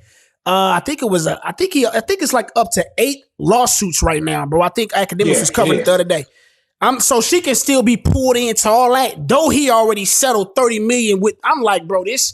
So I'm asking myself, bro, like, I mean, is it possible, bro, that this dude can get away from like? Because in my mind, bro, it's crazy. It looks. I still believe, bro, it's somehow a cat like this dude can possibly be up out of here, bro. Like as far as like escaping this stuff. You know what I'm saying? Like I would what's your definition of escape? Meaning like his public image will be destroyed, but I'm saying like he wouldn't do any jail time. That's what I'm saying. And so because the reason being, I see it being the reason being because it's so much. I could see it being to the point where something is like it's dismissed because it's so much. It's like either Alec, but if you saying they got, I ain't heard that until when you just said it now. If you saying they got videos and all this, if it come down to stuff like that though, I mean, but it made me think like, okay, well, and I guess they go back to the Cassie stuff. I mean, you can't get charged for the stuff we seen on the video because I mean, I guess that stuff is already taken care of in their settlement. In other, because if it wasn't, then I would believe that would be charges for some domestic violence. Yeah, I'm sure there's terms in that settlement that prohibit her from filing criminal charges. Yeah. In what was named as it pertained to her. But yeah, I also believe she can simultaneously be a witness and a character witness at the very least against Diddy. Yeah. If ever needed to be, with some of these other victims that Lyric is talking about. I didn't know there was video footage already. I didn't know that they had already done that work. God, I didn't know that. If there's video footage, he's cooked. He's cooked, bro. It's over. And that's what they about to start tying. They about to start tying in video like it's a 2004 Rolling Stone interview with Usher. And Usher, they had asked him back in 2004. I think that was like on his confession run. I seen that, yeah. Yeah, you know what I'm saying? And they talked to him. They asked him, how was it being working with Diddy? He talked about him being a teenager at Diddy house, and all he's seen was like every door he opened was like orgies, cats having sex. Those interviews is gonna play like a huge role in how they put all the pieces together. And he got it's plenty of interviews from different artists, from different producers, different bodyguards talking like this about Diddy, right? From the 90s all the way up into now. If you have that to go alongside with video footage, it's going to be, I think it's going to be kind of like a tough one to beat, honestly. But the other reason, because I was talking to somebody the other day, I was like, bro, Diddy is and this is in it, and I have a whole lot of belief to believe this will be the case. I believe, bro, because there's so many people that were either in business that are probably on these things that got discovered, that if he go down, bro, he has the ability, if he in a place where he can bring almost the whole, at least a leg of the industry down. You know what I'm saying? Like, and it's like, no, I feel like because of that, yeah, he probably is in the midst of everything, doing all this crazy stuff, but in the same breath, it almost works in his favor to be able to escape. Oh, they cut him some type of sweet deal where it's like, hey, you do this, he not gonna get nowhere near what he deserves. What about when you look at people like Jeffrey Epstein? He could have brought a land of people down, right? Right. But he still got his. And what happened to him? They said like suicide. He got murked. You know what I'm saying? Because that boy is about to start telling. I think that he said he got honest. Yeah, he got murked. See, that's what I mean, though, bro. We laughing at cats getting murked. That's what I mean, bro. Like, woo, we toxic, dog. I don't think cats would be too hot of us laughing at that, though. You know, some cats almost looking for laughs after that mug. A cat like Epstein get taken out. Cats almost looking to laugh, boy. All right, man. Come on, bro. All right, man. But so, like, brother, kind of wrap this mug up, bro.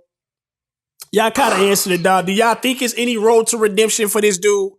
And if aside from that, like, do we look at like these hip hop moguls? You know, because we talking about how it's people out there saying Jay-Z may be next. We see people like R. Kelly, dog. We see, you know, it don't even got to just be hip hop moguls. People that's in these entertainment business collectively, like we see, being that they got a lot of power, being that they in positions of power, a lot of stuff is always rumored. But we kind of, like you said, turn a blind eye. Like, do we start to look at these people differently going forward, like as a collective? And like, even if you want to answer it personally, like, how do you even look at art or entertainment? Like, is it just all in I know for me, I separate a lot. Because, bro, if you're talking about some of these actors and just rappers and musicians and even athletes, like, bro, I don't know these cats on the personal level for who they are outside of the big screen or behind the mic or off the court or off the field.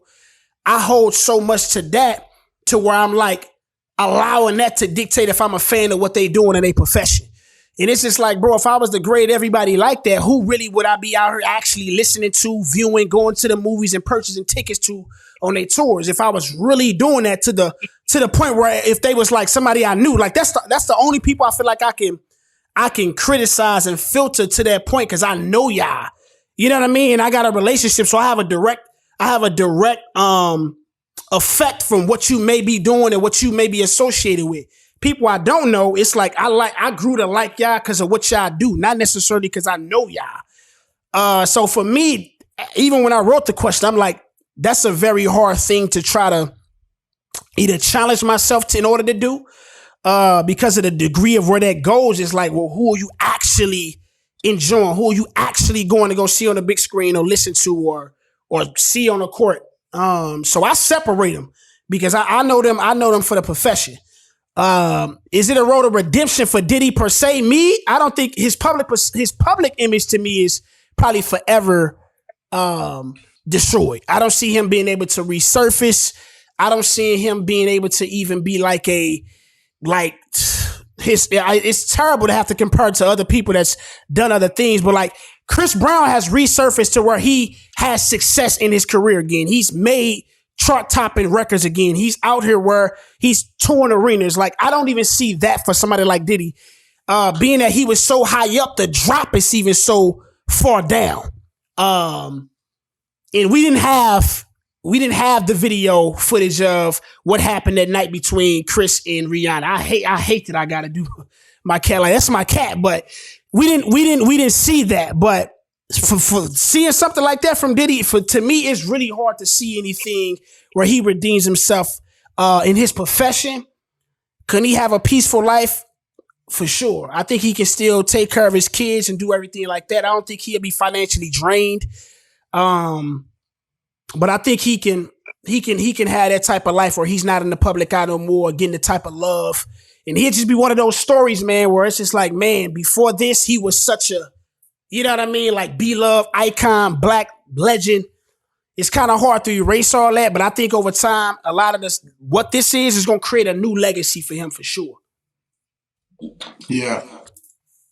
I definitely agree with you, bro. I don't think there's any public redemption at all. I think you cut your ties with this one. Luckily, you were able to get a Lifetime Achievement Award before any of this ever happened, so you already kind of got your flowers for what you did contribute to the culture. Take that and run, bro. I think in other aspects of redemption, I think in real life. Hold on, man. This dude said take that and run. Like, come on, bro. What? You talking about you luckily got a Lifetime Achievement. Take that and run. Take it and run, bro. Get out of here, man. Get out of here, man. Hey, you can't tell him your famous line. Figure it out. He can't figure it out. Figure it out. That's exactly what I'm telling you. Figure it out, bro. He's done. I don't know what else to tell that boy, man. Figure it out. But I'm gonna say it like this too, and especially in light of this. To me, what Diddy would need to even think about showing his face for real would be the same transformation on a positive end that we seen from Little John. I remember you posted that joint where Little John is like leaving like breathing retreats and stuff like that. That he's not even in the same boat that he was in when he was yelling at cats and Dave Chappelle skits and doing ad libs on trap records. Yeah. Like he is so different from that. That's the type of transformation Diddy would need. One, he would have to do the real work. People would have to validate the real work.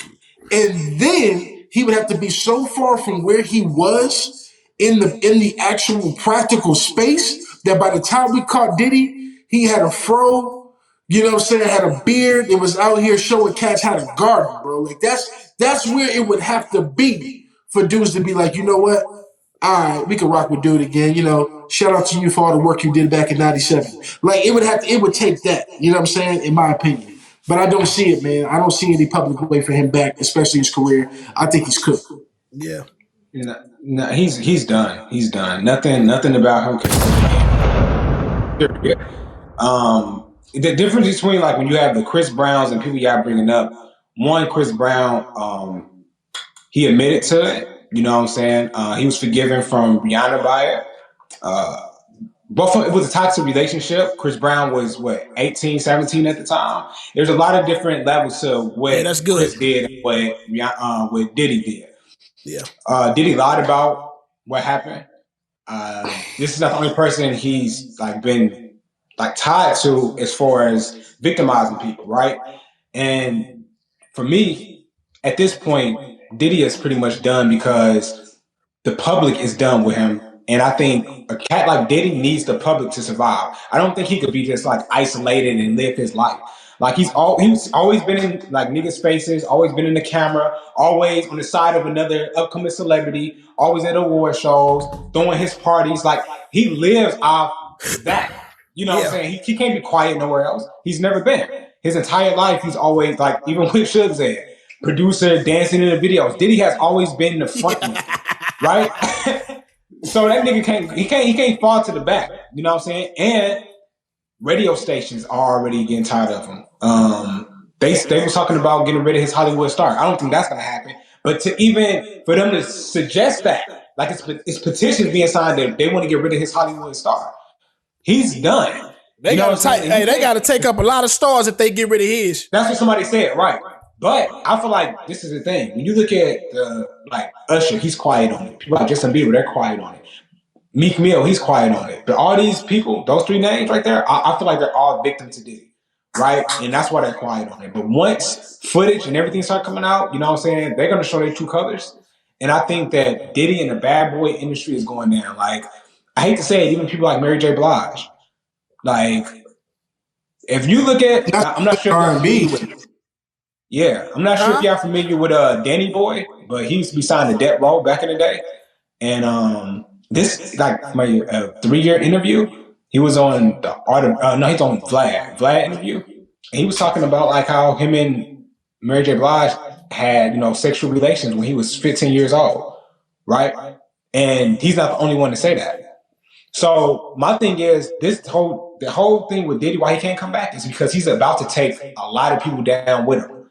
So Chris Brown, it was just Chris Brown, right? Right.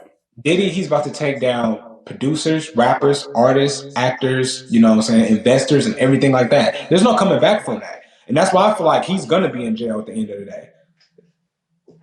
I feel that, man. I feel that, man. Well, man, we won't even have to keep tabs on that story. That story you'll probably keep tabs on us, man. It's finna be so much based off of what y'all say. It's so much stuff coming down the pipeline, baby. Mercy. What you laughing at over there, bro? It was the gunshot. And they're talking about we ain't got to keep. Yeah, that was just hilarious how that whole shit. All right, man. We switching gears back to the NBA, man. We are in the conference finals. Yeah. No, don't start doing that. You thought you was hella slick with posting that on your story, bro. Like, and then you posted Jaylen Brown right after. He posted that. Absolutely. He posted that just. That's other stuff. That's that hate stuff, bro. Like, you did that so niggas can't say nothing that you don't post Jason Tatum. You got that clip off Twitter real easy. No, real nice. Posted that mug. No, I ain't cover you. I'm just no. Bro, this for the post-production, bro. I ain't covering you, dog. Anyways, man, this graphic we got right here, it says players in NBA history that led their teams in points, rebounds, and assists. You got the great Nikola Jokic, LeBron James, Tim Duncan, Jason Kidd, and none other than Jason Tatum. Pretty legendary lineup there. You would think somebody like that would be the Eastern Conference MVP. I don't know. I'm gonna ask y'all a question after this too. Let's put up one more graphic right quick though, my G, before we jump all the way into this topic. Because we ain't even gonna start right here exactly, but I wanted to throw these up here before we get going. And so next up, man, we have the two J's. You know what I'm saying? Look at this hat on my head. This nigga just over here. Here we go. This is the stat lineup for both of these guys in the finals. You got Jason Tatum averaging 30 points per game, 46 field goal percent shootage, practically 10, 11 rebounds a game with about 6, 7 assists a game. Only second Celtic to ever do that in Celtic history behind Larry Bird. And then you got Jaylen Brown averaging a nice 30-piece. As my boy Kendrick Perks like to say, a 30-piece hot wings. That boy be bugging.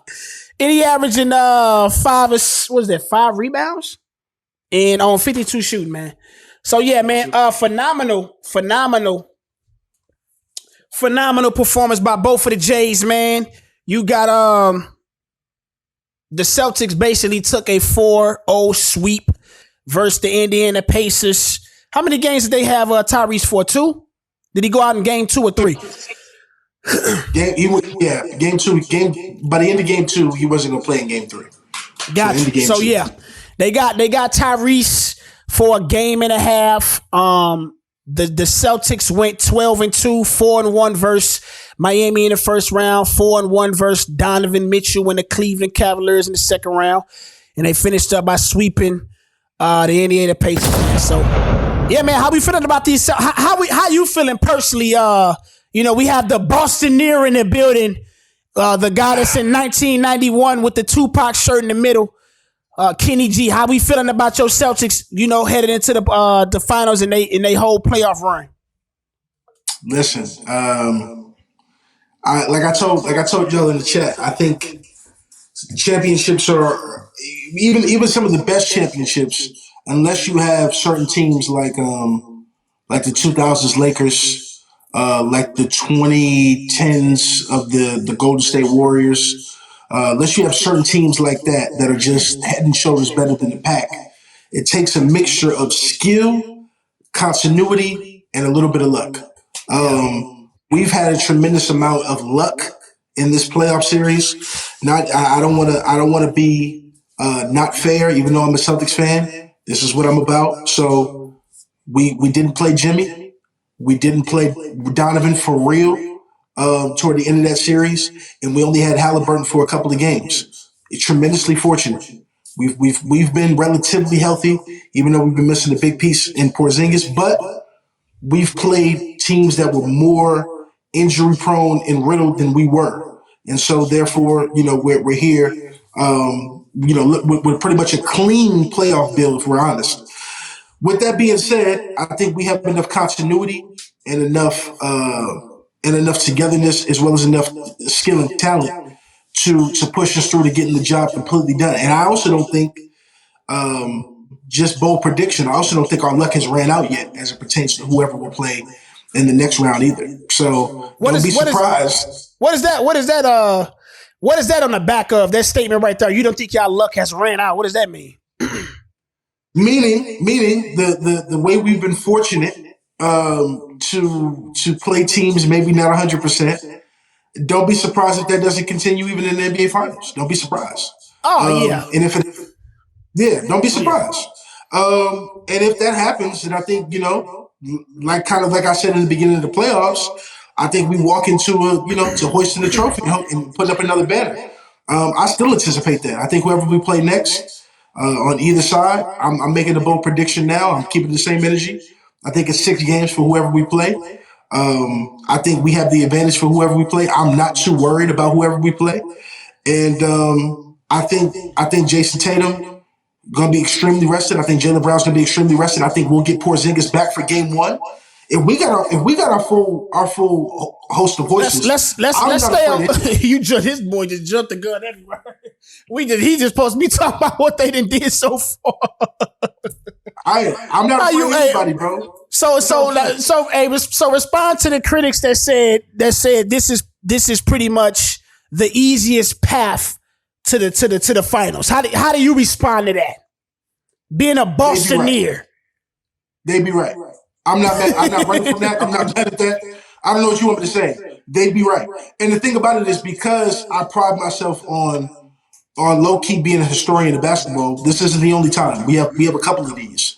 Toronto's run with Kawhi won in Toronto was almost just as bad. They lost key starters in every series, and then lost the best player in the series in the finals in their opposition. It happens. These things happen. They lost Clay and KD in that.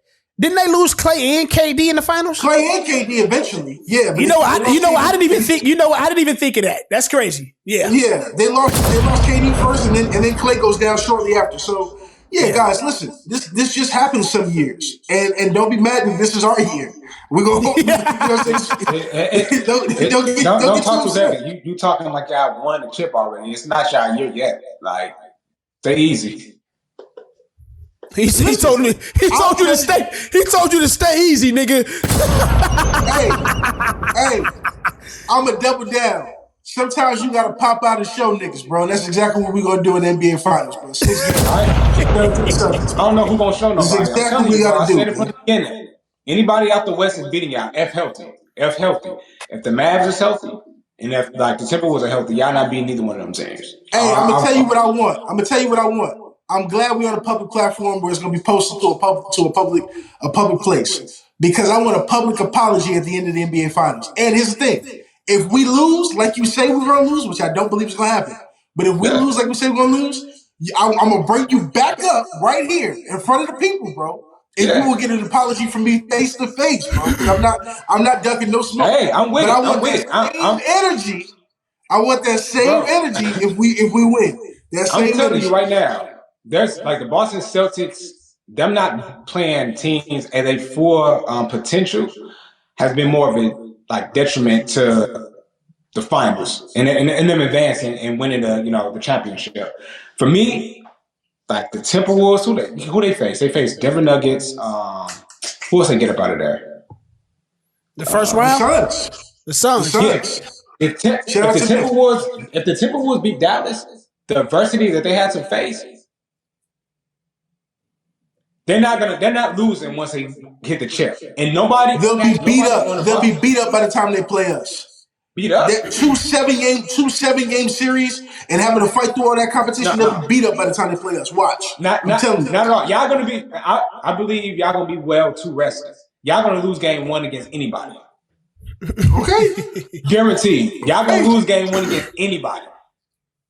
Guaranteed. So what you said to play not like us. I'm about to so what you saying? Not like us, bro. What you saying? What you seen from the Boston thus far? You don't believe they are capable of still being actually championship built over there. You just basically, is it more so your prediction of like whoever comes out the West wins? Is it more so based off of because the lack that you see of in Boston, or you believe just the Western team is just will produce a better team out the conference because it's a better conference?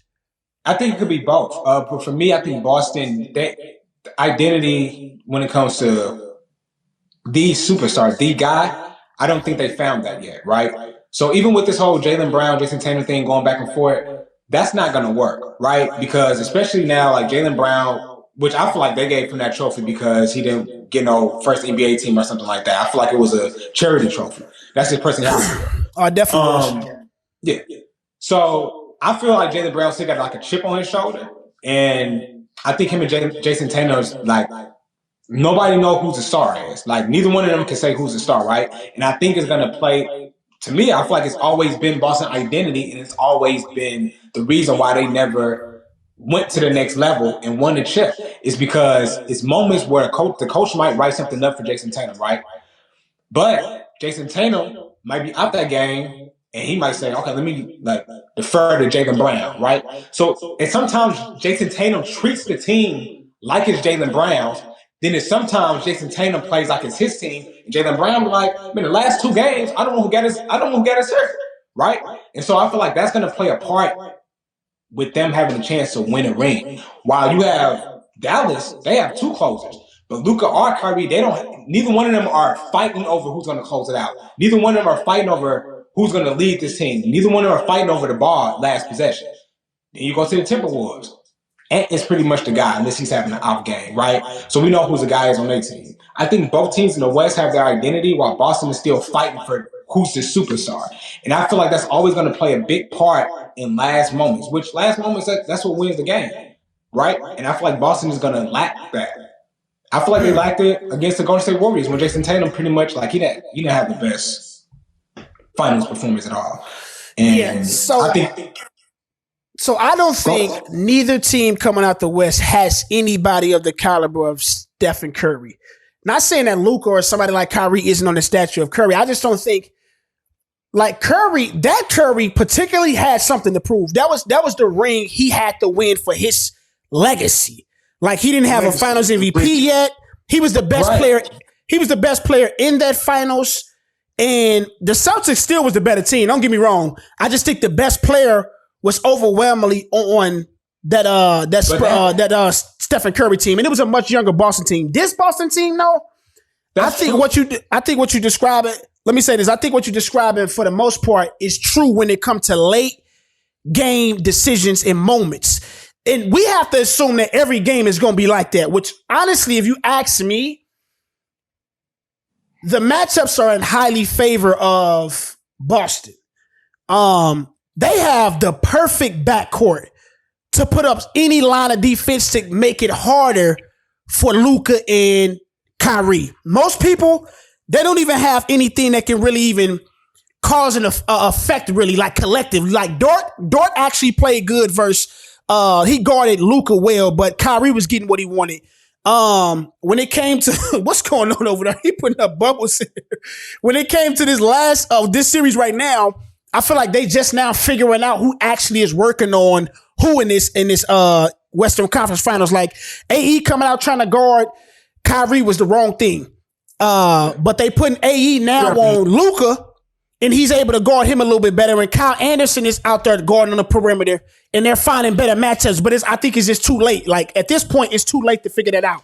out the gate though, you know Derek White and Drew Holiday what their assignments are. And then Jaylen Brown and Jason Tatum, they don't really have no real assignments on the defensive end. You got PJ Washington, Derek Jones, and a bunch of just like guys they kind of throw in the mix. Langford, Derek Lively. Barbecue chicken. Yeah, like all those guys, all they have the responsibility of doing is pretty much scoring. And they both are great defenders on the other side of the ball as well. So it's like, bro, and you know Kyrie, I will give Kyrie and Luka props on playing more profound defense and effort, I should say. I don't think they're ever going to be actual real defenders. But what they up against, because, bro, Derek White and Drew Holiday is just as nice when it comes to the other side of the ball as what they are on the defensive side of the ball.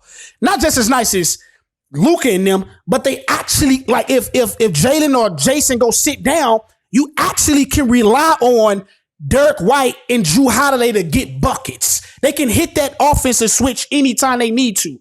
And then to think about Porzingis is not even in the mix, right? That's another 20 points.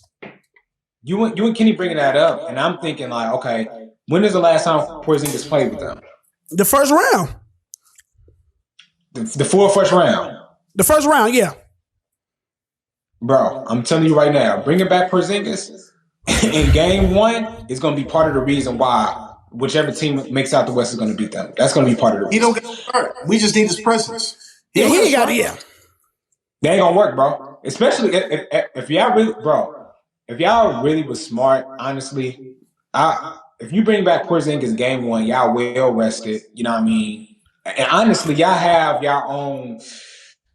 I feel like y'all got a flow right now without him, right? I feel like it's going to be points where y'all trying to get him involved, right? Just because he's out there. Because he's not just going to be present like you say he's going to be present. Y'all going to try to get him involved. He's going to try to find his footing back. No. I wouldn't do it if I was Boston because y'all. No, you crazy. You got to play Porzingis now. You got to. This is me. I know because he's Porzingis, but I'm telling you, that's going to be part of the reason. You're going to see him coming back from he's a little rusty. You're going to hear everybody it's gonna be talk about him being rusty, him trying to get involved, them trying to get him going. And it's going to be like, nigga, this whole time while y'all trying to get another nigga going, y'all could have been going. But now y'all want to play Porzingis because the media, everybody talk about it. He's healthy, so he got to play. And that's going to play in the reason why y'all lose in the first match. I'm telling you. Look, they almost. I think didn't they lose? I mean, bro, Boston are infamous for blowing games they probably shouldn't blow. I think they lost game 1 versus Miami in this year, and it was the only game they lost. Game 2. That was game 2. They lost game 2, but like they can lose in situations, bro. And I ain't saying they won't. In one of the losses they may lose, may be due to trying to get that continuity back with Porzingis when he gets back into the lineup, but. Like their deficit of what they have to overcome is way lower than what somebody like the Mavericks. I'm just assuming that that's what's going to happen because nobody's ever came back from 3-0. Somebody like the Mavericks deficit up or going against the Boston is already uphill. Like it's like I love what I'm seeing. And it's the preferred match that I want to see, Boston versus the Mavericks. But I honestly think like, bro, it is quite black and white between those teams. I will say that. I don't have it going 7. But on paper could fool you, bro. And this is what I'm saying about Boston. But like I kept asking Kenny, I don't know what's the last team that won it all just off of they was a better team, and that's it. Without having a leading superstar. I don't know when the last time that happened. They was just a better team?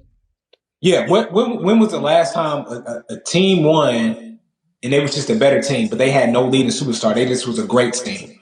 And see, that's where we were part way. Like I believe Jason Tatum is the outright leading star over there. Like when you look at it's no reason why one guy's getting consecutive first All NBA teams and the other guy isn't even making an All NBA team. You know what I mean? Like when you look at he's the leader of that team, but I'm saying just like when you look at when they went against Golden State, Andrew Wiggins pretty much had him in jail. And Tatum, when the lights get so bright sometimes, I don't know, he forget who he is, right?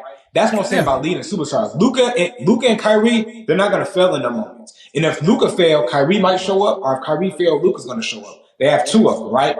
But Jason, my thing is, Boston don't have the identity when it comes to who's going to be the superstar because. But we literally seeing other guys. But you look, bro. Jason Tatum has had far more success than any other guys you would try to put in his shoes. So like AE, let's take him for instance. He has right? Opportunity too. Right, but I'm saying somebody like AE, I can kid you not. As the stage progressed for AE, he started to shrink. He did. When you look at his numbers and his performances, he wasn't the guy we seen talking crazy to Kevin Durant. He's not doing that. He literally is now just having to smirk it off in these post conferences because he know he overstepped. He had a louder bark in his bite when he said, "Yo, I'm guarding Kyrie." The nigga got cooked. And he know, hey, bro, I just got I just got to take it on the chin and just kind of laugh it. Like, that's what he going to do. And he do it no matter what, but we know he ain't the same guy because he ain't performing like he was. And so, like, even Luka last the game 2 nights ago at the free throw line. Like, Luka isn't religiously a great guy to hit clutch shots when it comes to that strike.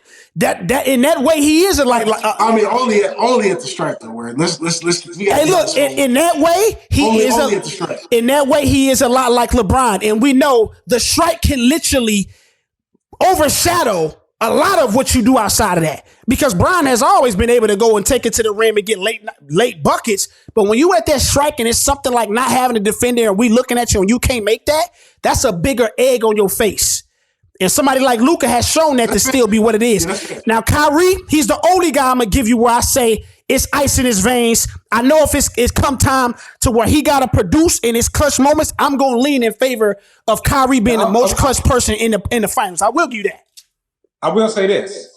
Even though I have both teams who make it out the West winning, I will say Mavericks making it out, the thing that do scare me about them making it out is the fact that Kyrie sometimes could be he could play too much a little bit against the audience of Boston. Boston's shake Kyrie up a little bit different. He don't play like Kyrie in Boston. He don't. He's 0-10 his last 10 games there, bro. Yeah, that's the only thing that I was saying. Amen. Bring him. I'm rooting for both of my guys, but in that space, this is kind of like a level of where I need to see Irv eclipse something in that moment, because a lot of time Irv brought a lot of this on himself. I will say that his stint in Boston, he gave them like broken promises, saying he wanted to retire there, and then when he went to Brooklyn, he stumped on a logo that was like they not gonna forget these things, bro. They gonna let him have it in ways. We swept them boys. We swept them boys too because of that. Got them out of there. And that's what I'm saying, bro. Like, yeah, bro. It's to me, bro. It's Tatum. They gonna come out with this dub, bro. And I'm gonna tell you what I love the most about this. And maybe I'm gonna nerd out real quick just because I love the basketball. Here we go. He finna start talking about the referees. No. I'm talking about Kyrie. When Kyrie catches a pick and roll, he comes down. Whether if it's a side action off the side, he'll come down off a pin down. He'll grab the ball. When he calls for that pick and roll in this series, he'll get Conley off the ball and he'll get Rudy Gobert. He'll get Rudy on the ball and he'll get Mike Conley, or he'll get somebody or he'll get Kyle Anderson, who is too slow-footed to guard him, and he goes to work. What happens when Kyrie crosses half court, or Kyrie comes off a pin down, or he comes off a side action, and he goes to get Drew Holiday off of him, and when Drew Holiday comes off of him, he's got Derek White. And when Derek White comes off of him, he's got Jason Tatum. And when Jason Tatum comes off of him, he's got Jaylen Brown. You're dealing with nothing but defenders who are not slow of foot, who are on you. Let's get it. Let's lock in. That's going to be a different challenge. And the same for Luka. Luka's able to abuse Rudy Gobert for a game-winning 3 in Minnesota. What happens when you get that switch and it's somebody who can actually say, hey, I'm right here with you? It's Drew Holiday now. Come shake me like way you shake Gobert. Watch. On top of the fact that you're anticipating the same level of production, if not better, from PJ. The same level of production, not better, from Derek. The same level of production, not better, from Maxi Kleber, who's making his way back. The same level of production, not better, for a rookie, Derek Lively, who has played lights out. I respect all of these players I'm naming. But you're expecting them to be there, their first time in the moment, There's a difference between the conference finals and the NBA finals. If there's anybody who knows that, it's both Jays who were there years ago and were like, whoa, the lights are bright. One Jay showed up a little bit more than the other. We won't talk about that, but the reality of the situation is both were bright-eyed. And Steph Curry and the Warriors took advantage of a talented team. Of a talented team who had been there before, was comfortable, like, we do this. We're here all the time. Watch what happens. Now when the shoe's on the other foot, and the only championship DNA you have to rely on is Kyrie, who's going to be ready. And the rest of those dudes got to go up there and go, oh, snap. I didn't know the finals was going to feel like this. We'll see. I'm telling you, I take my chances on the more talented, deeper, better defensive team who has been there before and has failed before and knows what it's like than a team who's got to rely on one guy to carry them. I'll take my chances. I'm feeling great about that series. You said one guy? Huh?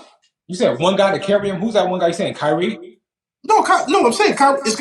I'm sorry, from a leadership perspective, from being comfortable in that position, from being ready for big games, it's got to be him.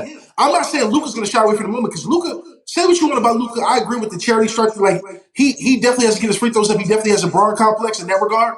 But I don't think Luka fears anything. He's proven that multiple times for me. I believe Luka's a dog. And even him, I'm saying there's going to be an adjustment because it don't take fear to fail. It don't take fear to fail. I like that. I like that. You can be confident. Yeah. And still not be quite ready for that moment. Anthony, we looking at it right now. Anthony Edwards. Anthony Edwards. He has no fear. Is confident. But he's ready. But he's not there yet. Yeah. He's not there yet. Obviously, I agree with what Word said. Like, we got to kind of talk about the Mavericks making it and not the Timberwolves because nobody ever came back 0-3. But I feel like we are discrediting the Minnesota Timberwolves a little bit, like potentially if they win against Boston. I mean, they did beat the defending champs, right? And that can't just be taken lightly. Right? And I feel like we're kind of just bypassing it. Like, oh, if they go against Boston, though, they get like, why are we so easy to say Boston will beat them in 6, but yet they beat the defending champion? Do we just feel like it's a better matchup? Do we feel like they will outperform them? Do we feel like they're going to be nervous once they hit the final stages or what? They just matched. You talking about the Minnesota, how they beat Denver and why we bypassing them so quickly? Yeah. Yeah, I mean, essentially, I would say it came down to matchups, bro. They matched up with Denver quite just perfectly, bro. Like, they had the size. Yeah, they were literally, that team was literally manufactured to beat the defending champs. And that doesn't always say you're going to actually be in the finals. You may just catch them in a round where you get them out early, and then the matchup you got to go after that is now in disadvantage of you because they had those bigs, bro, like Rudy Gobert, Karl Anthony Towns, Naz Reid. Like, all these guys are big guys that you are trying to throw bodies at to slow down and neutralize Nikola Jokic in any way you can. And also Jamal Murray, he was never 100%. I don't think any of these playoffs. The Jamal Murray that played against my Lakers was just something unruly in the right moments. Overall, he wasn't amazing. Like, Jamal Murray didn't have an amazing series. He was amazing in the moments he needed to be. And a lot of times, that's when it comes down to these playoffs. So I think, that's why I say mostly, bro, when it come to how did Minnesota get past them, I definitely would think it was just the matchups was definitely highly in their favor. But now who they going against now? Like, you going to get somebody that's more experienced with somebody like a Kyrie and the young stars in Luka. He's been in the conference finals. This is the deepest Anthony Edwards has ever been. So yeah, bro, I would definitely say it came out of that. On top of the fact, y'all think y'all niggas is mad at Cat now for how he's performing. Imagine Cat in the NBA finals. My God. Oh my God. He probably wouldn't be able to come back. Yeah, he probably wouldn't be able to come back to the NBA. I would love to see Cat in an NBA Finals in the Garden when they're screaming at him, talking about how he sucks and he's garbage because he took his 11th or 12th three in the third quarter. I would love it. Bring Cat to the finals. Let Minnesota go ahead and win that series. Bring him on. I would love it. Rudy in the box, getting a switch on Jason Tatum, getting a switch on Jaylen Brown. Yes, absolutely. Bring the Timberwolves, please. I prefer. Bring the Timberwolves. I'm telling you, bro. I want this Luka versus Tatum for sure, dog. That's what we here for, man. That's a harder fight to me. Hey Kenny, I got 20 that the Mavs will beat y'all first game. He's setting That's you a possible. bet. I can't take that. I can't because I know that part is possible. That part is possible. Yeah, The that's series, okay, though. cool. Yeah, see, I'm fair. I'm real. The series, though, that's a different story. I feel confident in the series. I feel so. confident. Like, Lyric. Let me ask you this: Is this Mavericks team? Would you say this Mavericks team is overall better than the Golden State team that won versus Boston a few years ago? No. Would you say this Boston team is better than this Boston team this year is better than that Boston team that lost a couple years ago versus that Golden State team? I would say they're better. My only thing I keep saying, bro, I have to like Jason Tatum has to show. He hasn't shown me in these playoffs. Like you look at his numbers, right? Sometimes numbers say something different than when you actually watch the game. Jason Tatum hasn't shown me that he's arrived to the challenge. I would say. In lighter tone, you know what I'm saying? I'm a Jason. Let me say this, bro. I'll say what it is. I know what it is. I'm a Jason Tatum fan. But there's something in me that says he goes to the finals, that Jaylen Brown might have a few games we have to carry. And those few games might be crucial for Jason Tatum to also show up. It's one thing to have Jaylen Brown carry you, like they said, Shaq carry Kobe. Kobe held his own. That's why they got 3 chips. Yeah. You got to be the right person to be able to get carried. Like, you got to know how to play that role, too. If you're going to play the background, you got to know how to play that role. Right? So if Jaylen Brown going to be the guy, Jason Tatum, you got to be the second guy. You can't be I was the number 1 guy. Now I'm just not the guy at all. You can't do that. You won't win. It won't win that way. And I feel like there's going to be games where that happens, and those might be crucial games to change the series. That's why I have the Mavs winning. I ain't going to lie. Yeah, Kenny can't really disagree with it. Kenny can't really disagree with that. Because bro, the attractive story here is this it's not a feud, but this dilemma or comparison thing we doing between the Jays. That's really attractive for us all to talk about. Who's the better? When you're looking at it for like wide picture, bro, honestly, you got to look at also I'm looking at the matchups in the defense that is required to win a championship. When you look at one team, bro, they have the DNA that is not only just number 1 efficient team on the offensive side, but also number 2 efficiency in the defense.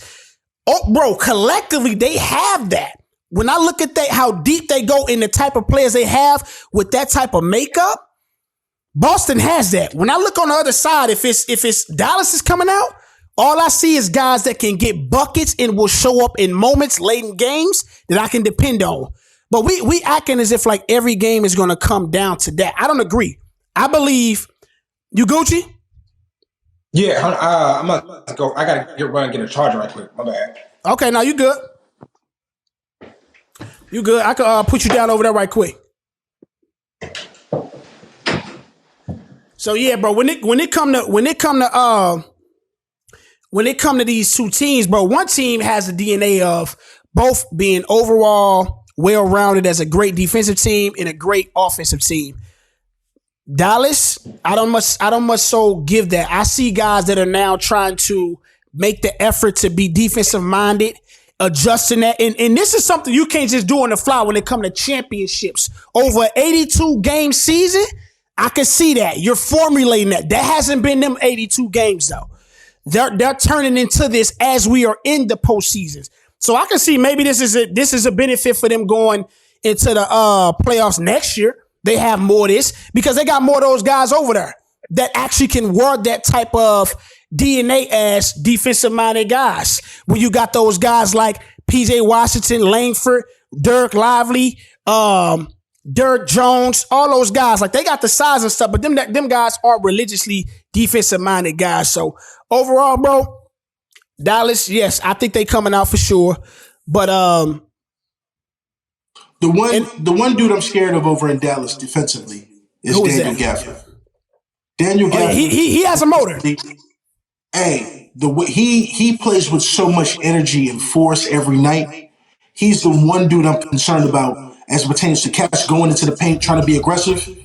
He can deter some things. Outside of that, I don't fear Dallas defensively whatsoever. I will say this. I've paid close attention to this point is what has Joe Mazzulla learned from the past and now is adapting in this postseason. Like the one thing that I paid attention to as of recent in that Pacers game was when I think it was either game 3 or game 4. It may have been the last game where Jason Tatum had 5 fouls. It was like 3 minutes. And I believe in the past, what's the name of would have just empowered Jason to be out there and just let him rock with possibility of fouling out. He took him out real quick. And the next moment that they got the possession, he calls a timeout, give him more time to chill. And then he puts Tatum back into the game. I'm like, little things like that. And even some of his out of bound drops have been way better. Because a lot of times it was just like, bro, hand it to Tatum, hand it to Jaylen Brown, go get us a bucket, not actually drawing up any scheme or anything.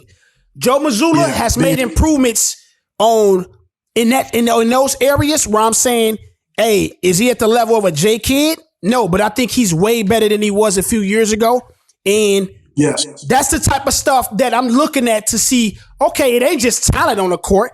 It's talent, it's defense, they deep. Joe Mazzulla has showed improvements from a coaching standpoint in in-game decisions and adjustments. So I'm like, bro, honestly, bro, it's not much to believe that they're not going to win this mug. So let me ask you a question. Do you believe that Jason Tatum can play like similar to the way he did against the Golden State and they still win? No, I don't think he can play like that. He hasn't been playing like that in this postseason, though. But like he's played better than that this postseason. Okay. How did he play in the postseason that year before Golden State? Because to my knowledge, he was playing outstanding. I think that's the year that he won Eastern Conference, because he won the Eastern Conference. He did. MVP. It was a very he won it with similar. He wasn't averaging 30, 10, and 6 in the conference finals. He was averaging like 25. He didn't shoot well. He shot probably similar to where he shot now, but he wasn't leading the team in all the stats. He wasn't averaging 30, 10, and 6. It wasn't as well as he was playing right now, I would say. But he went against. I would say he went against better teams that year. He went against Miami, I believe. It's been easy. This year been easy. It's easy for him to average 30, right? I keep saying, I have to see Jason Tatum, and it's not so much in his game. I have to see it in his presence, how he carry himself on the court, his mannerism. I see all of that, and to me, it's breathing the same Jason Tatum, right? I don't see another level of like he won it. I still see the Jason Tatum that when he gets to Golden State Warriors, when you look at how he carry himself, the way he talk in his interviews, I'm not going to say he's seem passive and nonchalant, but he don't seem like a cat that's like, man, I'm back in the finals. I'm winning this by any means. Let me ask you a question. Let me ask both of y'all a question. Because if I answer the question, I'm going to seem like a hater on that. I want an objective answer from you both. When you think about that Dallas series and you think about the Celtics series, because we believe that's what's coming. We're looking at the landscape. You guys are both share where you guys are about the advantages and disadvantages, things of that nature. Tell me this, because this is what I believe ultimately matters to your point, Larry, and I want to hear Word respond because both of you guys should be on the same page on this. If defense wins championships and the Stars ultimately get it done, who was the best player in that series? If the Stars get it done, meaning what? They play up to what they expected to play up to? Meaning everybody's at the height of their powers come to finals. Who's the best player in that series? Oh, it's going to be Tatum to me. It's going to be Tatum. If you're saying if Tatum plays what he's supposed to, like the moments where if everybody's, whatever your ceiling is, everybody on each team is playing at their ceiling. Who is the best player in that series? It's going to be Tatum. It's hard not to. It's hard. Yeah, I would have to go Tatum too. If Tatum actually, like the moments you see Tatum where I don't have, because here's the thing. Right. I'm a Tatum fan and a Tatum stan. I have a lot of unpleasant moments with Tatum still, though. I still do. This is the reality of the type of player he is because he's not from the cloth that I'm from. But I don't hold that over his head to the detriment where I still don't see the beauty in his game. But the moments where he's any cloth that I like, and he's also who he is, I mean, it's not even close to who's the best player on the court at that point. So, and he has moments where he can show, give me the ball, get out the way, I'm about to do what I'm about to do, and go drop 55 on your head like he gave Embiid last year. He can do that. Problem. Because that question and our answers is my problem with Jason Tatum. Because when cats are at their peaks, like Jason Tatum has a beautiful, easy game. It's easy. But that's what makes me mad because, like, bro, this nigga could be running through he could have ran through the East with ease, won the conference finals, and he would have a dip. Like, I don't know, Jason Tatum, it's like he just be deferring to Jaylen Brown too much. But his potential, bro, I don't think Luka, like, at their peaks, Luka's not better than him. Jaylen Brown definitely ain't better than him. Kyrie's not better than him. Nah, nobody on the court is better than Jason Tatum. If we're talking about everybody's at their self. Yeah. All right, slightly different question. Let's say not who's at their peak. What do you expect?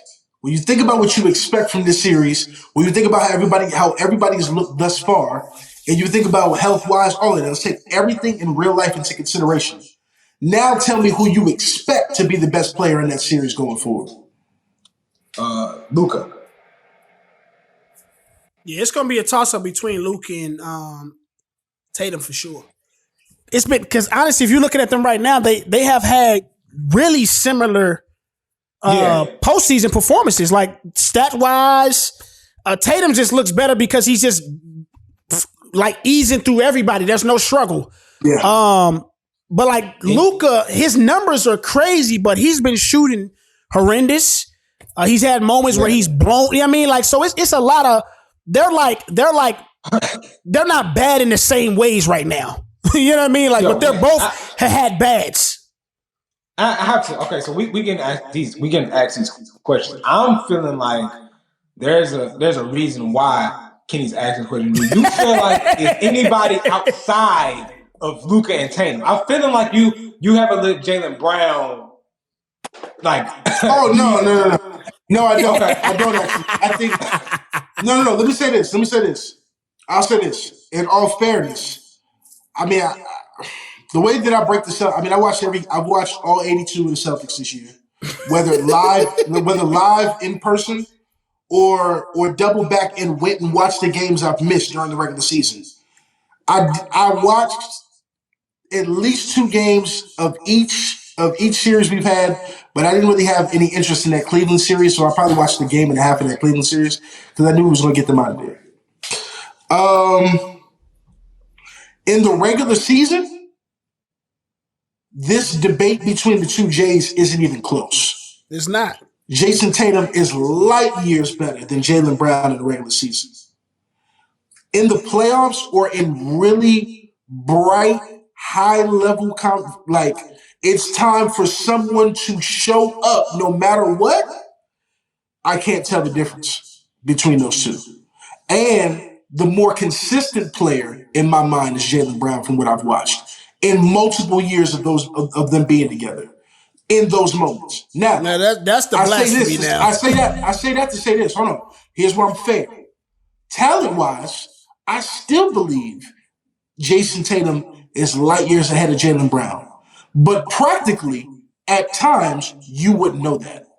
It's almost like a 5-star Michelin chef who works at a regular, Chili's or Applebee's. You're like, why are you here? He done got the Chili's and Applebee's now. Come on, man. Hey. No, but for real though. Because the way you guys talk about Tatum, you would perceive me as a hater, but let's have an honest basketball conversation. He's that damn good. But at times, I look at him and I go, what's going on? If you're better than everybody on the floor, why is this even a struggle? Why do you got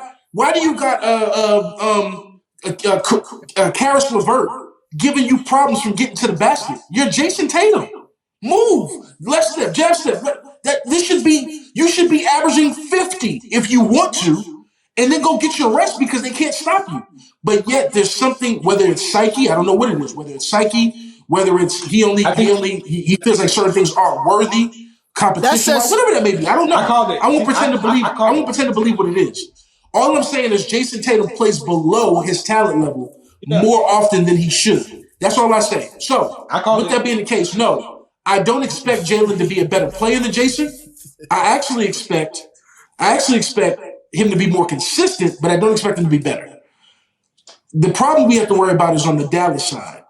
I expect Kyrie potentially, because of his comfortability with the moment, to actually be the best player in the series practically in the moment. Not that he's the best player of all of them, but just because he's been here before and has something to prove, we could see the best Kyrie we've seen since the finals years ago, based upon his experience and who he is in these moments. That's my take on that, to answer the question.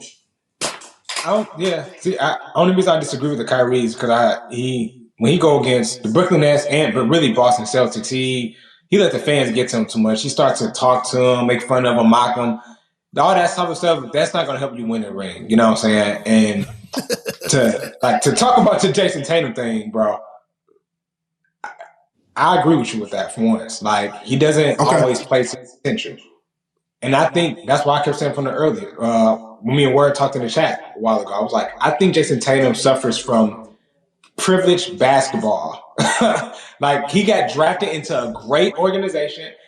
He had the weapons around him at all times. He don't know what it's like I'm not playing good, somebody ain't going to have my back. When Jason Tatum don't play good, what happened? Jaylen Brown go off for 30. That's what he's used to. He's used to me not playing good and somebody else picking up my slack. He's not used to, if I don't play good, we fall. Right? So, I think that's a problem because it might be times where Jaylen Brown like, nah, my game was off too. You said your game was off and you was looking for me to hold us up, but it's like my game was off too. And it's supposed to be your team. Like I feel like Jason Tatum suffers from being privileged to always have been part of a great team his entire career. It was never no point in his career where he wasn't part of a good team. Yeah, man. I often compare them niggas to Golden State Warriors, man.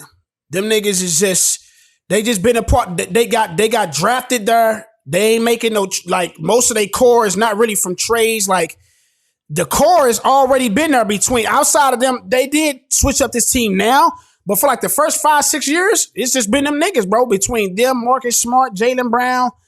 And so it's like, bro, yes, he's always had a great team. But it's kind of hard to be like, yo, man, this nigga need to be in a situation. Like, I would not want to see this nigga Tatum playing like for the Charlotte Hornets and being irrelevant. Like, no, I don't want to see this nigga like like LaMelo Ball. Like, I don't want to see, like, it's some niggas that get drafted to teams, put up numbers, and them niggas ain't doing nothing. Now, I think Tatum is the type of player, like, he goes to a place like, let's say he went to Orlando Magic. Like, he'll turn that Orlando Magic team to a playoff team. They're a playoff team right now, and they ain't even got nobody over there like Jason Tatum. Pablo Banchero is nice, but he not Jason Tatum to me. His ceiling ain't that, at least what I'm seeing right now. So I would see him being in a place where he can still turn the franchise around. But I just think also being that he's in it's not that he's just a privileged basketball. That nigga's in a Boston uniform where it's pretty much the same expectations of my Lakers. Championship or bust. That's all they know. Now, they don't know as for me as we have. Like, we didn't sniff rings as a recent over the last decade. Them niggas ain't sniff rings until probably 14 years ago or something like that, 2008. Hey, watch your mouth. You know what I'm saying? Like, so, you know what I'm saying? So that Boston, it's a lot that comes with that jersey. It's a lot that it comes with the fact that he was a number 3 pick. And like you said, bro, he's pretty much been privileged. And he's almost only went to conference finals every year. So it's like, yeah, if they don't get it done this year, yeah, and that goes into like pretty much the last thing we close out with. Like, what's at stake for particularly Jason Tatum? Like, what's at stake if he wins? His career is a lot more tied in the bow. Like, this puts a bow. Like, his career as a 26-year-old, if he wins a championship now, 2 appearances, he's 1-1, 5-time All NBA first team. MVPs in the Eastern Conference, MVPs in the All-Star game, and you just looking at his winning record and what he's actually done statistically as a whole collectively, I mean, bro, he's probably going to be miles ahead of the other people that's in his class. Whether if you want to talk about Donovan Mitchell, whether if you want to talk about the Luka Doncic, whether if you want to talk about Trae Young, Devin Booker, all these guys that's kind of like not under, like right around 25 and up, he starts to separate from them. If he don't, What if he wins but don't win the Finals MVP? I think it still does a lot for him. We've already seen somebody in his shoes done that at a higher degree where we still held him high on the pedestal. Stephen Curry. Yeah, but he went against LeBron James. So. That don't mean nothing. He lost, but let me ask you, he loses it to an Andre Iguodala. That's not Jaylen Brown. But the reason why they gave it to Andre Iguodala is because who he guarded, though. That's why he lost against LeBron. But it's somebody, bro. The narrative was that he lost the MVP to a guy that's technically was a bench player. That's crazy. That narrative is crazy. Like that. And you Stephen Curry. Jason Tatum not even Stephen Curry. So I'm just saying, like the criticism I wouldn't suppose would be as high as that because Stephen Curry was an MVP regular season guy already, and it was his squad. Like it's so many other things I think that make that way worse. I feel like we can play both sides because he lost to a bench player. But losing to someone like Jaylen Brown now changed the narrative. It may become a point where they say this is Jaylen Brown's thing. At no point was nobody ever saying that was Andre Iguodala's thing. I don't see no point. I mean, he just won the Eastern Conference Finals. Like that's still not the narrative. And then you got to think he just won the Eastern Conference MVP. Not the narrative, but if look at the last match, which was the Mavs versus Minnesota, they said they showed the potential matchup. Right? It was like either Boston is about to face Minnesota or the Mavs. They had a picture of Jaylen Brown and not Jason Tatum. Yeah, they've done that before. But when you saying if he wins the Finals MVP, it goes beyond showing the picture, bro. That goes beyond. Yeah, I don't suppose. Honestly, bro, he didn't even. Honestly, it's gonna be so. It almost have to be like something black and white, like because they just gave. I just feel like they just gave him this Eastern Conference Finals to get that out the way. So what you're asking, what you're saying right now, it won't be a conversation because he just got that in the last round. I feel like that's one piece. And then also you got to look at he ain't make no All NBA teams, and then all the other cats, Drew Holiday and Derek White. Everything you saying makes it look worse for Jason Tatum. The fact that he wasn't selected first, because the fact that he wasn't selected. I'm saying that's the reason why. I'm saying that's the reason why Jason Tatum is going to be so in favor to win it, despite even if it is swayed a little bit more to Jaylen Brown, because they just gave him that award in the previous round.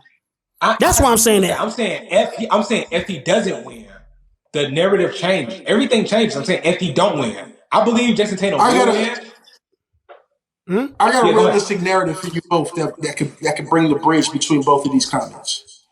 If the Boston Celtics win, but we have a repeat of the performance between Jaylen Brown showing up every night, being consistent, going down with the ship, and Tatum having these spotty performances in the finals, but they win. Do we see Lyric's narrative come to life, or do you still think it doesn't matter? What's the question? Do we see what narrative come to life? Does Jaylen Brown? So he's outlining the fact that if Tatum doesn't show up, let's say Tatum has a repeat of the Warriors performance, Jaylen Brown has a repeat of his Warriors performance, Jaylen Brown wins the Finals MVP, the Celtics win the chip, which means good for everybody. But do we see the narrative of, hey, we need to think about whose team this is? Does that narrative come to light if that reality persists? Or do you still think, nah, bro, y'all tripping, no matter what, it doesn't matter. Tatum can pretty much do what he wants. It's Tatum's team, but people need to slide out the way. Yeah, that stuff. It'll be a hot topic for the time that around the finals or whatever. But like you said, bro, when the 82 game season, it's not even close. Jason Tatum is going to go on and be an MVP candidate's top 5 for years to come. Jaylen Brown won't be a part of that, and that's the stuff that's going to keep reminding people that it's not close. Like, bro, I don't suppose that this is going to be the only cracks that Jason Tatum is going to get at the finals. Like he's always been in the pitches of playing high level basketball. And I'm saying that because you got to go all the way back to this dude high school, collegiate, and up to where he is now. Jaylen Brown, his pedigree isn't that. And that's the real difference too, as to why one is way more criticized and get these type of accolades is because of that. It also goes down to how they came into the league. That wasn't Jaylen Brown. Jaylen Brown wasn't a high prospect. He didn't have that degree. So everything he's getting is pretty much an overachievement. It's like a little bit more extra for him because he was never that. Jason Tatum, he's the total opposite of that. And so I don't ever see that being it. Like I said, it would have to be so widely margin between their performances for that to happen. Because if it's similar to what they just did in this Eastern Conference, like let's just say they play like the same way they did, almost the same stats. Maybe he don't average 30, 10, and 6, but it's more so 29, 9, and 5. And your boy got something similar. It's gonna go to Tatum, especially if it don't come down to where it's like these late game situations. It's just a game 6. I don't see that being that. But if like outside of it, I'm gonna finish the point that like if Tatum don't win, and Luka wins and all this other stuff, after being there, he's going down 0-2. Like it's like Tatum is gonna be at the point where it's like it's gonna be almost like what you said, bro. The criticism that Karl Anthony Towns gets in almost any disparity he doesn't show up, it's gonna be in a similar fashion where Jason is gonna get that. You're already light skinned, right? Light skin plays a big thing in everything that goes into criticism in 2024, right? Being light skinned is already not on your side. And then you're falling in front of the world at a stage you've been at before and losing to a team that people would say is not the better team. And that was the reason why a lot of people, not only his performance was not up to par versus Golden State. Golden State wasn't even a better team in that. They was up 2-1 in that series. We got to remember that. And so if it's anything remotely close to that, bro, yeah, it's going to be very hard. And I ain't going to say it's just going to be, because I mean, I remember being in these moments with cats like Giannis. I used to say for years, dog, if Giannis don't win such and such, that nigga's done forever for me. And Giannis wasn't even getting into the finals. He was going out in second rounds in conference finals. He wasn't even getting to the finals. And so he's gotten to the finals. He's still young, and he'll have plenty of time to be able to redeem that. But it'll be really messy for him in the immediate years following, especially the next season where he won't be getting a lot of fan favor and a lot of criticism for the media where they killing him for sure. The last thing, I'm going to just say this. I don't disagree with pretty much anything you said. The last thing Tatum would need is for Luka to be the one that hoists the trophy and get finals MVP, though. Especially because they are looking to hand this mug off. Listen, regardless of what y'all think about me and my life, just stop midway through his point. I do think we all stand united on this front. The NBA would love to get back to a white agenda in some capacity. They would love to get back to a white agenda. So regardless of where I stand on Luka, I don't want to see that happen. Listen, Luka wins the championship, bro. He's already kind of like their reincarnation of Larry Bird. He play like him. He do the passes. He's charming. I ain't gonna lie, dog. Luka win the championship. Listen to this. Bro. I ain't gonna lie, dog. Niggas gonna be jumping out of their jaws for that nigga, boy. I'm telling you right now, bro. This nigga will be 1-0. Bro, the only thing, that nigga could retire at 28, bro. I would just say this. It's guaranteed scary hours if Luka wins. If he wins the championship and finals MVP, guys. Yeah, his career his career be too nice. The narrative you're gonna have to deal with after that is going to be unruly. So I agree. If anything, that should be enough. That should be enough motivation for Jason Tatum. That should be enough. Hey, get it done. We don't need to see that. We don't need to see that going forward. And if he gets it, then it just adds a whole level of. I believe a lot of the criticism for Tatum goes away. Because listen, once you become a champion, there ain't much you can tell me. You can not like my performance next year, whatever the case may be. Yeah, you get a 5-year window of just playing around in the league at that point. Yeah, talk to the hardware, dog. Talk to the hardware. You can say what you want. Oh, I don't like the way Tatum does this or Tatum does that. So what? I'm a champion. Shut up. And people have to accept it. Yeah, only situation where you work yourself back into a corner if you like Jokic. You got 3 MVPs. It got to be something like that. Like because Jokic is already feeling that, even though he just won it last year. Like you got the Shaqs of the world coming out. Like it's certain things that come out when you in that space. But Tatum being that he ain't got no MVPs and he just now winning that, like cats will be looking at y'all. Yeah, he good for the next 5-7 years, bro. You know what I'm saying? Like, so yeah, man, that should do it, man. When them boys play tomorrow, man. Tomorrow, what's your predictions on that? Do we really think it's like niggas is done in 5? They going back to Minnesota in 6? What we doing? I called 5 when the series began in multiple spaces. I'm gonna stick to that. So I think the Mavericks should get it done. If they don't win Game 5, it's going 7. So that's just the reality of the situation. That's where I stand on it. Go ahead. Yeah, I got 5 too. I think Luka gonna have a master class tomorrow. Like he's gonna. Yeah. I'm saying 35 plus from Luka. Yeah, that's mean because he ain't been balling like that for real. He been having triple doubles and stuff, but it's been some nasty looking ones. I expect Kyrie because Kyrie he ain't been popping. He wasn't popping that last game. He definitely had some turnovers. He was struggling. I don't know what was going on with him. He was a little bit more. Kyrie almost sometimes get not passive, but you definitely feel like this isn't just like put my head down. I'm finna go get it. Like he be in moments where he's just trying to be the leader, which he's doing a great job. I love it. But sometimes I need him just to be that sidekick LeBron Kyrie. Just go get 40 and cause that's what Luka do every night. Luka lead just by going to go get his. Like, it don't even seem like his assists be assists. It just happens to be what comes from his style of play. Like, I just kind of got to get 10 assists tonight. Not that I'm actually trying to get y'all niggas going. Like, like, you know what I'm saying? Like, so I would love to see that. I expect AE to come out looking for it, though. I do expect that from him. Because he been talking like, hey, he told, I think, Michael Parsons, hey, I got a size 14 for you in them AE ones in game 6. So he already promising they coming back to Midi. You know what I'm saying? That's crazy. But yeah, man, we shall see, man. What you cats got up for the rest of the night, dog? Cats talking like, cats acting like they actually got something going on, dog. Probably grab the slushy and call it a night. Look. What you think about that, Kenny? You do slushies like that, dog? Not on that level. Not on that level. But hey, slushies fire, man. Sonic many a nights, man. I used to pull up, man. Many a nights back in the day. You a Sonic cat?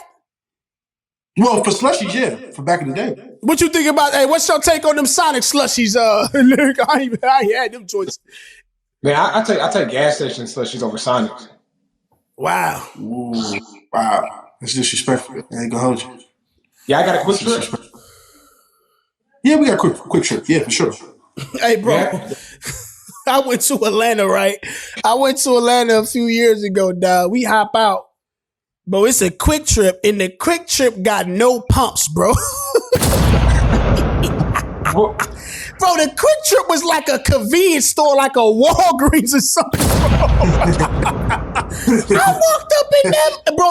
Everything inside was like literally decorated and designed just like a quick trip, but it had no pumps, bro. Like, bro, this was in Atlanta, bro. About 6 years ago, bro. It was insane. That sounded about right. It was insanity. I never seen that like that, dog. But hey, man, hey, Lyric, let these cats know where to find you at, man, and what you gonna be doing on the page you going up under. Y'all can follow me at Mamba_24, Mama Takes _24.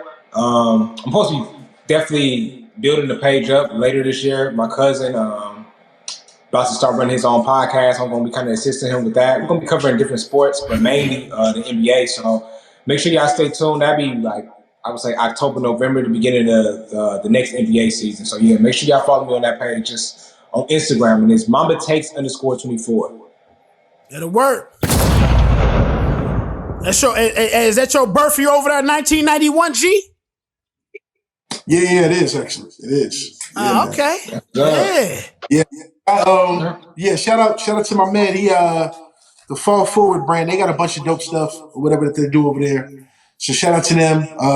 The hat I wore last podcast. Sundays are better in Houston was also one of his joints, but they just got a bunch of different merchandise. Listen, they need to sponsor.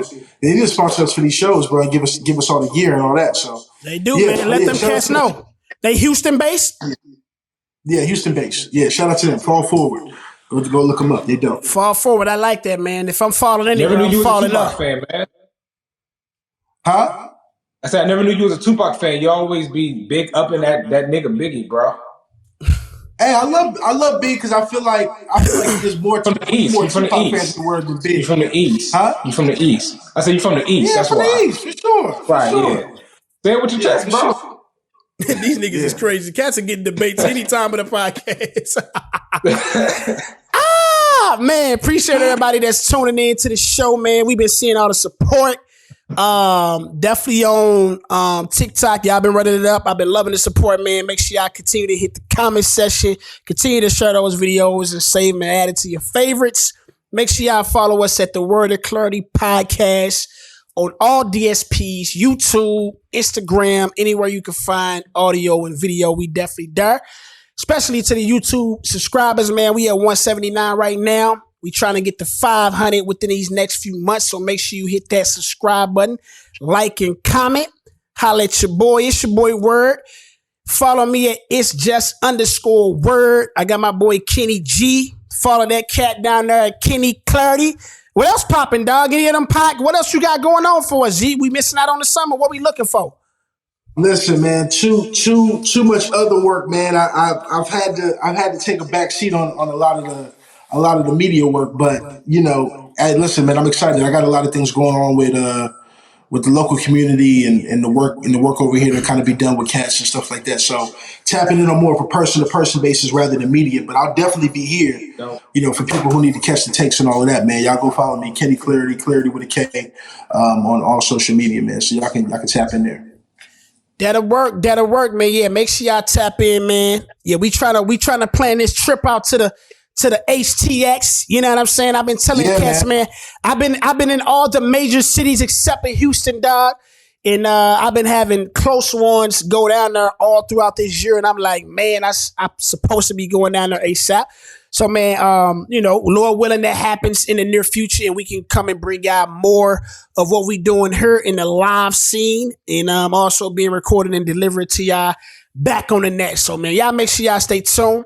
Follow all these cats we just got done introducing, and man, we gonna let these cats get up out of here and holler. You heard? Sure.